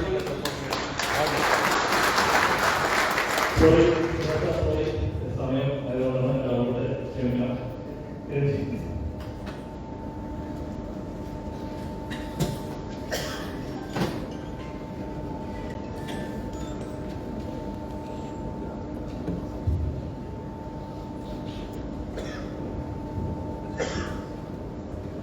ഈ ചടങ്ങിൽ സ്വാഗതം ശ്രീ രാജേഷ്, അധ്യക്ഷൻ ശ്രീ ബാലചന്ദ്രൻ, അതുപോലെ BMS ജില്ലാ vice president Shri V Rajesh, ഈ ചടങ്ങ് ഉദ്ഘാടനം ചെയ്ത ശ്രീ വി രാധാകൃഷ്ണൻ, CIT സംസ്ഥാന vice president Shri P Sasi, AIUC-യുടെ വിജയൻ, IUC-യുടെ പ്രസിഡന്റ്, അതുപോലെ പാലക്കാട് അസോസിയേഷൻ പ്രതിനിധിച്ചിരുന്ന doctor P Sivadas, NAP national first management പ്രതിനിധിച്ചിരിക്കുന്ന ശ്രീ ഗുരുവായൂരപ്പൻ, ശ്രീ സലീം, ഇവിടെ ഈ ചടങ്ങിലേക്ക് എത്തിച്ചേർന്നിട്ടുള്ള എല്ലാവരും. ആദ്യമേ ഇങ്ങനെ ഒരു ചടങ്ങ് പ്രത്യേകിച്ച് ഈ മാറ്റത്തിന്റെ മാറിക്കൊണ്ടിരിക്കുന്ന കാലഘട്ടത്തിനനുസരിച്ചുകൊണ്ട് ഇതിന്റെ ആവശ്യകത മനസ്സിലാക്കിക്കൊണ്ട് ഇവിടുത്തെ വ്യവസായങ്ങൾ അല്ലെങ്കിൽ നമ്മുടെ സംസ്ഥാനത്തിന്റെ വ്യവസായങ്ങൾ അനുഭവിക്കുന്ന പ്രശ്നങ്ങളെ കുറിച്ച് പഠിക്കുവാനും അതിനെക്കുറിച്ച് തുറന്നൊരു ചർച്ച ചെയ്യുവാനും ഇങ്ങനൊരു ചർച്ച സംഘടിപ്പിക്കുവാനും സന്നദ്ധത കാണിച്ച BMS-ന് ഞങ്ങളുടെ എല്ലാവരുടെയും പ്രത്യേക അഭിനന്ദനങ്ങൾ.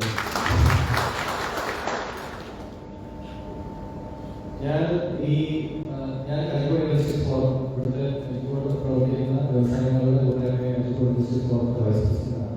എൻ്റെ വ്യക്തിയാണ് ഞാൻ. ഈ കരിക്കോട് വ്യവസായ മേഖലയിൽ ആദ്യമായിട്ട് വ്യവസായ സംരംഭം കുറിച്ച് സാധ്യതയെക്കുറിച്ച് പഠിക്കാനായിട്ടും സ്ഥാപിക്കാനായിട്ടും നമ്മുടെ 2010-ലാണ് ഒരു ഫുഡ് പ്രോസസ്സിംഗ് യൂണിറ്റ് സ്റ്റാർട്ട് ചെയ്യാനാണ് വന്നത്. ഞാൻ പഠിച്ച മേഖല കമ്പ്യൂട്ടർ എഞ്ചിനീയറിംഗ് ആയിരുന്നു.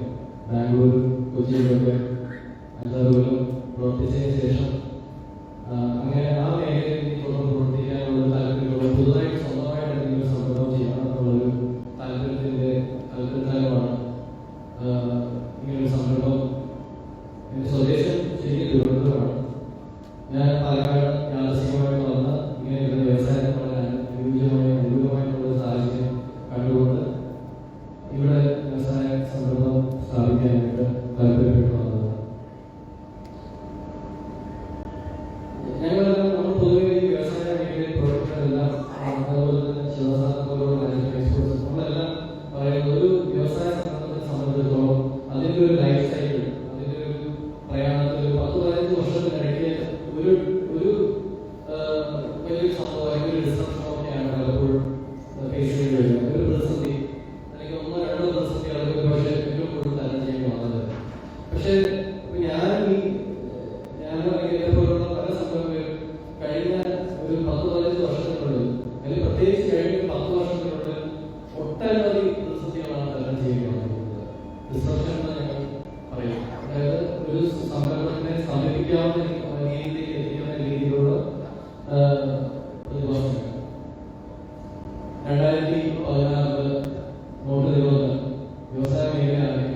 വെച്ചൊരു സംഭവമാണ്. 2017 GST GSTക്ക് ഒരുപാട് ഒട്ടനവധി പ്രയോജനങ്ങളുണ്ട്. ഒരു ഉദാഹരണം പറയുകയാണെങ്കിൽ കേരളത്തിലിരിക്കുന്ന സംരംഭം നടത്തുന്ന എനിക്ക് കേരളത്തിന് പുറത്ത് ബാക്കിയുള്ള എല്ലാ സംസ്ഥാനങ്ങളിലും വളരെ സുഗമമായിട്ട് വിപണനം നടത്താൻ സാധിക്കുന്നു. പക്ഷെ അതേപോലെ തന്നെ അതിലുണ്ടായ ഞങ്ങളെ സംബന്ധിച്ചിടത്തോളം കേരളത്തിൽ പ്രവർത്തിക്കുന്ന ചെറിയ സംഘടനകൾക്കെല്ലാം ഉണ്ടായ ഒരു പ്രതിസന്ധി എന്ന് പറയുന്നത് കേരളത്തിന് പുറത്തുള്ള എല്ലാ സംസ്ഥാനങ്ങളിൽ നിന്നുള്ള ചെറുതും വലുതുമായിട്ടുള്ള വ്യവസായങ്ങൾക്ക് കേരളത്തിന്റെ വിപണിയിലേക്ക് എത്തിച്ചേരാൻ വളരെ എളുപ്പമായി. നമ്മൾ മത്സരം ഒരു ലെവൽ പ്ലേയിങ് ഫീൽഡ്, ആ മത്സരത്തിൽ പിടിച്ചെടുക്കാൻ പറ്റാത്ത ഒരവസ്ഥ. ഇപ്പോ ഈ ചടങ്ങിന്റെ റിസർച്ച് പേപ്പർ തന്നെ കാണിച്ചിരിക്കുന്നത് കേരളം എന്നുള്ള സംസ്ഥാനത്തിൽ തന്നെ വളരെ ബഹുഭൂരിപക്ഷവും ചെറുകിടവും അതുപോലെ തന്നെ മൈക്രോ സൂക്ഷ്മവുമായ വ്യവസായങ്ങളാണ് കൂടുതലുള്ളത്. അപ്പോൾ അതുകൊണ്ട് തന്നെ GST പോലുള്ള ഒരു ഇന്ത്യ മഹാരാജ്യത്തിന്റെ ഏറ്റവും വലിയൊരു ടാക്സേഷൻ ചേഞ്ച് ഏറ്റവും കൂടുതൽ പിടിച്ചു വെച്ച സംസ്ഥാനങ്ങളൊന്നും കേരളമാണ്.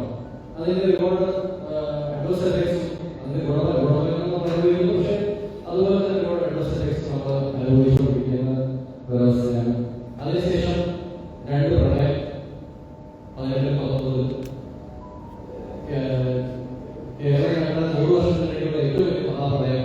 അതിനുശേഷം ലോകം കണ്ട ഏറ്റവും വലിയ മഹാമാരി കഴിഞ്ഞ 100 വർഷത്തിനിടയിൽ 2020-21. അപ്പൊ ഇത്രയും നിരന്തരമായി ഒരു വർഷം സാധാരണ ഒരു വർഷം നമുക്ക് ഒരു പ്രതിസന്ധി ഉണ്ടായി കഴിഞ്ഞാൽ ഒരു അടുത്ത 2-3 വർഷം അല്ലെങ്കിൽ 5 വർഷത്തിനുള്ളിൽ കൊണ്ട് നമുക്ക് അതിൽ നിന്ന് തിരിച്ചു വരവ് പ്രതീക്ഷിക്കാവുന്നതാണ്. അതിനുവേണ്ടി ഒരു പരിശ്രമം നടത്താവുന്നതാണ്. ഈ ഒന്നിനു പുറകെ ഒന്നായിട്ട് നിരന്തരമായി വന്നുകൊണ്ടിരുന്ന പ്രതിസന്ധികളെല്ലാം കേരളമല്ല ഇന്ത്യ ഒട്ടാകെയുള്ള വ്യവസായങ്ങൾക്ക് ഒരു വലിയൊരു ക്ഷീണമാണ് അനുഭവിച്ചുകൊണ്ടിരിക്കുന്നത്. അപ്പോൾ ഈ കാലഘട്ടത്തിൽ നമ്മളെല്ലാവരും ചർച്ച ചെയ്യേണ്ട ഒരു വിഷയം തന്നെയാണ് വ്യവസായം അനുഭവിക്കുന്ന പ്രതിസന്ധികളും അതിൽ നിന്ന് എങ്ങനെ വ്യവസായങ്ങൾ കൈവരിക്കാൻ എന്നുള്ളത്. കാരണം ഇപ്പോൾ മാനവരുടെ സർക്കാരിനല്ല തിരിച്ചറിഞ്ഞ കഴിഞ്ഞ 10-15 കൊല്ലമായിട്ട് തിരിച്ചറിഞ്ഞ ഒരു കാര്യമാണ് സ്വകാര്യ നിക്ഷേപം സ്വകാര്യ വ്യവസായങ്ങളിലൂടെ വളർത്തിക്കൊണ്ട് വന്നാൽ മാത്രമേ ഈ രാജ്യത്തുള്ള വിദ്യാർത്ഥികൾക്കും അതുപോലെ സാമാന്യ ജനങ്ങൾക്കും എല്ലാം തൊഴിൽ നൽകുവാൻ സാധിക്കുള്ളൂ. സർക്കാരിനോട് മാത്രം സാധിക്കുന്ന ഒരു കാര്യമല്ല തൊഴിൽ നൽകുക എന്നുള്ളത്. അപ്പോൾ ഈ തിരിച്ചറിവ് പൊതുവിൽ വ്യവസായവൽക്കരണത്തിലും അതുപോലെ പുതിയ തൊഴിൽ സാധനങ്ങൾ നൽകുന്നതിന് ഒരുപാട് ഗുണം ഉണ്ടാവുമെന്ന് വിശ്വസിക്കുന്നു. പണ്ടുകാലങ്ങളിൽ നമ്മൾ എല്ലാവരും ഗൾഫ് രാജ്യങ്ങളിലേക്കാണ് തൊഴിലവസരങ്ങൾ തേടി പോയിക്കൊണ്ടിരുന്നത്. പക്ഷേ ഇപ്പോൾ ഗൾഫ് രാജ്യങ്ങളിലും അവര് ദേശീയവൽക്കരണം നടപ്പിലാക്കിക്കൊണ്ടിരിക്കുന്നത് കാരണം അവിടെ നിന്നും ഉള്ള നമ്മുടെ വിദേശ മലയാളികളെല്ലാം തിരിച്ച് പൂർണ്ണമായിട്ട് നാട്ടിലേക്ക് വന്നുകൊണ്ടിരിക്കുന്ന ഒരു വർഷം കഴിഞ്ഞ് ഒരു 3-4 കൊല്ലമായി കണ്ടുകൊണ്ടിരിക്കുന്നത്. അപ്പോൾ സർക്കാരിനെ സംബന്ധിച്ചിടത്തോളം അതൊക്കെ കൂടുതൽ ഉത്തരവാദിത്തമാണ്. ഈ തിരിച്ചു വരുന്ന മലയാളികൾ വിദേശ മലയാളികൾക്ക് അവർക്ക് തൊഴിൽ നൽകുക അല്ലെങ്കിൽ അവർക്ക് സംരംഭം തുറക്കാനായിട്ടുള്ള സാഹചര്യം കേരളത്തിൽ ഒരുക്കുക എന്നുള്ളത്. അപ്പോൾ ഞാൻ പ്രത്യേകിച്ച് കഴിഞ്ഞ 2-3 വർഷമായിട്ട് കേരളത്തിലെ വ്യവസായ വകുപ്പ് അല്ലെങ്കിൽ വ്യവസായ മേഖലയിൽ ഒരുപാട് കാര്യങ്ങൾ നടന്നുകൊണ്ടിരിക്കുന്നു. പ്രത്യേകിച്ച് നമ്മുടെ വ്യവസായ മന്ത്രി വളരെയധികം ഇതിനെക്കുറിച്ച് പഠിച്ച് ഒരുപാട് കാര്യങ്ങൾ ഞങ്ങളുടെ എല്ലാം പ്രശ്നങ്ങൾ കേൾക്കുകയും അതിനുവേണ്ട പരിഹാരങ്ങൾ നിർദ്ദേശിക്കാൻ താല്പര്യം അല്ലെങ്കിൽ അതിനുവേണ്ടി പ്രവർത്തിക്കാൻ താല്പര്യം കാണിക്കുന്നുണ്ട്. എന്നിരുന്നാൽ നമ്മളെല്ലാം പിടിച്ചെടുക്കുന്ന ഒരുപാട് വിഷയങ്ങൾ ഇപ്പോഴും നിലനിൽക്കുന്നു. അത് കൂട്ടായിട്ട് എല്ലാവരും കൂടെ ചേർന്ന് നമ്മൾ പ്രയത്നിച്ചാൽ മാത്രമേ ഇതിനൊക്കെയുള്ള ഒരു പരിഹാരം കാണാൻ പറ്റുള്ളൂ. പൊതുവിൽ ഞങ്ങളുടെ ഒരു വിലയിരുത്തൽ 2010-12 കാലഘട്ടത്തോടുകൂടി ഈ വ്യവസായത്തിൽ ഒരു ഗോൾഡൻ പീരീഡ് ഏറെക്കുറെ കഴിഞ്ഞു എന്നുള്ള പ്രത്യേകിച്ച് ചെറിയ വ്യവസായം. കാരണം ഓപ്പറേഷൻ മാർജിനുകൾ അതായത് ലാഭം ഗണ്യമായി കുറഞ്ഞു. ഇപ്പോൾ വളരെ പല വ്യവസായങ്ങളും നഷ്ടത്തിൽ തന്നെ ഓടിച്ചുകൊണ്ടിരിക്കേണ്ട ഒരു അവസ്ഥയാണ്. കാരണം കൂട്ടാൻ പറ്റുന്നില്ല. നമ്മളൊരു പുലിയുടെ പറഞ്ഞിട്ട് പുലിയുടെ വാല് പിടിച്ച് പുലിയുടെ പറഞ്ഞിരിക്കുന്ന ഒരു അവസ്ഥയാണ്. ആ വാല് വിട്ട് കഴിഞ്ഞാൽ പുലി നിർത്തില്ല, വിടാനും നിർത്തിയില്ല, അതിൽ നടക്കാനും നിർത്തിയില്ലാത്ത അവസ്ഥയാണ് പല വ്യവസായ യൂണിറ്റുകൾ. ഇപ്പോ കേരളത്തിലെ സ്റ്റീലിന്റെ ഇരുമ്പ് വ്യവസായത്തിന്റെ രീതികളായിരുന്നു കഴിഞ്ഞപ്പോൾ ഒരു സമയത്ത് 45-ലധികം സ്റ്റീൽ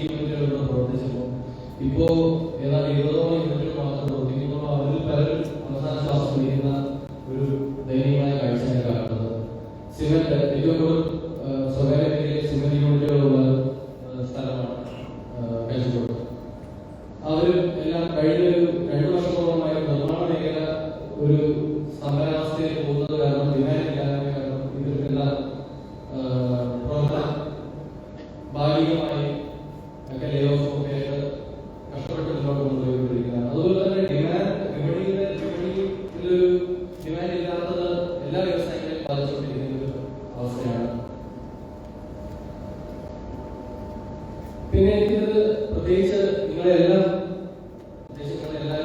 ഈ ഒരു അവസരത്തിൽ കണ്ട ഒരു സമയത്ത് എനിക്ക് ഓർമ്മിക്കാനുള്ളതെന്ന് പറയുന്നത് ഈ നമ്മൾ പതിറ്റാണ്ടുകളായിട്ടുള്ള പല നാമകരണങ്ങളും മുതലാളി തൊഴിലാളി അങ്ങനെയുള്ള വ്യത്യാസങ്ങളെല്ലാം കാലഘട്ടങ്ങളിൽ ഇല്ലാതെക്കൊണ്ടിരിക്കുകയാണ്. ഒരുപാട് മുതലാളി എന്നുള്ള പേര് ഇപ്പൊ കേരളത്തിൽ പ്രത്യേകിച്ച് കേരളത്തിന്റെ സാഹചര്യത്തിൽ പ്രത്യേകിച്ച് ഇപ്പം എല്ലാം സംരംഭകരായി മാറിയിരിക്കുകയാണ്. അപ്പൊ ഞാൻ ശശികണ്ഠൻ പറയുന്നു ശശികണ്ഠൻ ഞാൻ പറയുന്നത് ഞാൻ എന്റെ സ്ഥാപനത്തില് ബോയ് ഓപ്പറേറ്റർ അല്ലെങ്കിൽ ഞാൻ തന്നെയാണ് ആ ദിവസം ബോയ് ഓപ്പറേറ്റർ, ഫില്ലിംഗ് സ്റ്റേഷനിൽ ആണെങ്കിൽ ഞാൻ തന്നെയാണ് ആ ദിവസം ഫില്ലിംഗ് സ്റ്റേഷൻ. കാരണം അത് നടന്നേ പറ്റുള്ളൂ. നമ്മൾ ആരെങ്കിലും ഷോ എന്ന് പറയുന്ന പോലെ ആ സ്ഥാപനം നടത്തിക്കൊണ്ടിരിക്കേണ്ട ആവശ്യകത നമുക്ക് എല്ലാവർക്കും കൂടെയാണ്. അപ്പം ആ ഒരു യാഥാർത്ഥ്യം ഇവിടെയുള്ള സംരംഭകരെല്ലാം മനസ്സിലാക്കിക്കൊണ്ട് പണ്ടത്തെ പോലെ ഒരു വൻകിട ഒരു കുത്തക മുതലാളികളായിരുന്നു ഇപ്പം ഇപ്പോഴത്തെ സാഹചര്യത്തിൽ നിലവിലില്ലാതാണ് എൻ്റെ ഒരു അഭിപ്രായം.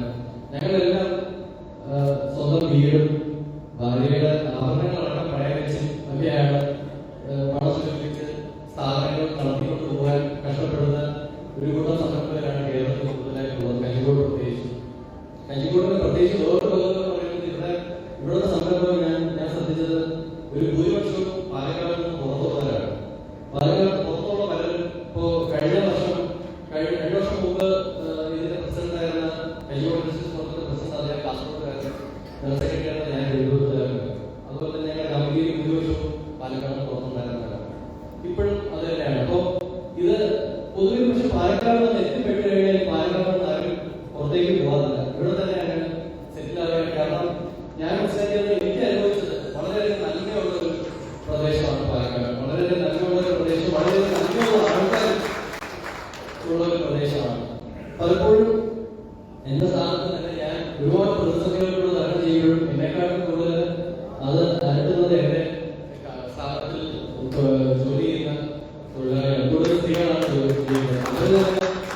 സാർ ഇങ്ങനെ പോയാൽ എങ്ങനെയാണ്, ഞങ്ങൾക്ക് ശമ്പളം അതിലേക്ക് കുഴപ്പമില്ല, ഇത് എങ്ങനെയെങ്കിലും സാധാരണ നടത്തിയെടുത്ത് പോകണം എന്നുള്ള രീതിയിൽ പറയുമ്പോൾ ഞാൻ തന്നെ അവർക്ക് ഉത്തരവിട്ട് പോകുന്ന ഒരവസ്ഥയാണ്.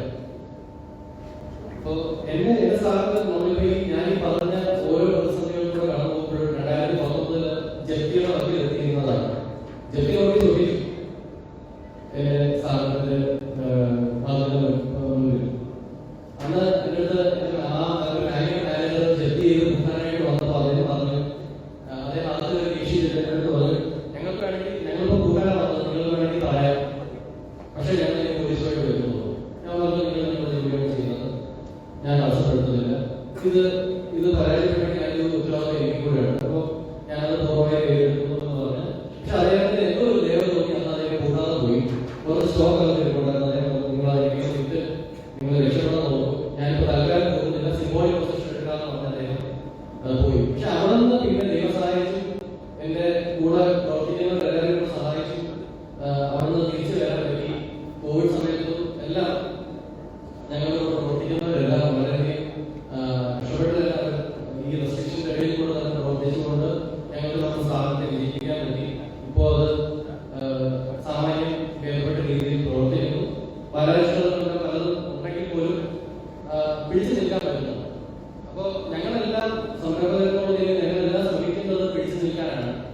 ഈ പല പ്രതിസന്ധികൾ വരുമ്പോഴും തളരാതെ പിടിച്ചു നിൽക്കാൻ ആണ് ഞങ്ങളുടെ എല്ലാ ശ്രമം. ആ ശ്രമത്തിൽ ഞങ്ങളെ സംബന്ധിച്ചിടത്തോളം ഞങ്ങളുടെ ഏറ്റവും വലിയ ഒരു ശക്തിയും ഊർജവും ഞങ്ങളുടെ കൂടെ പ്രവർത്തിക്കുന്ന നിങ്ങളെല്ലാവരും, നിങ്ങളുടെ എല്ലാവരുടെയും നമ്മൾ ഒരുമിച്ച്, നിങ്ങൾ ഞങ്ങൾക്കുള്ള വ്യത്യാസമില്ലാതെ നമ്മളെല്ലാവരും ഒരുമിച്ച് പ്രവർത്തിച്ചാൽ മാത്രമേ ഈ പ്രതിസന്ധികളെല്ലാം നമുക്ക് തരണം ചെയ്തുകൊണ്ട് നേരത്തെ എനിക്ക് മുൻപ് സംസാരിച്ചവരെല്ലാം പറഞ്ഞതുപോലെ കഞ്ചിക്കോടിനെ എന്റെ പഴയ പ്രതാപകാലത്തിലേക്ക് തിരിച്ചെത്തിക്കാൻ പറ്റുള്ളൂ.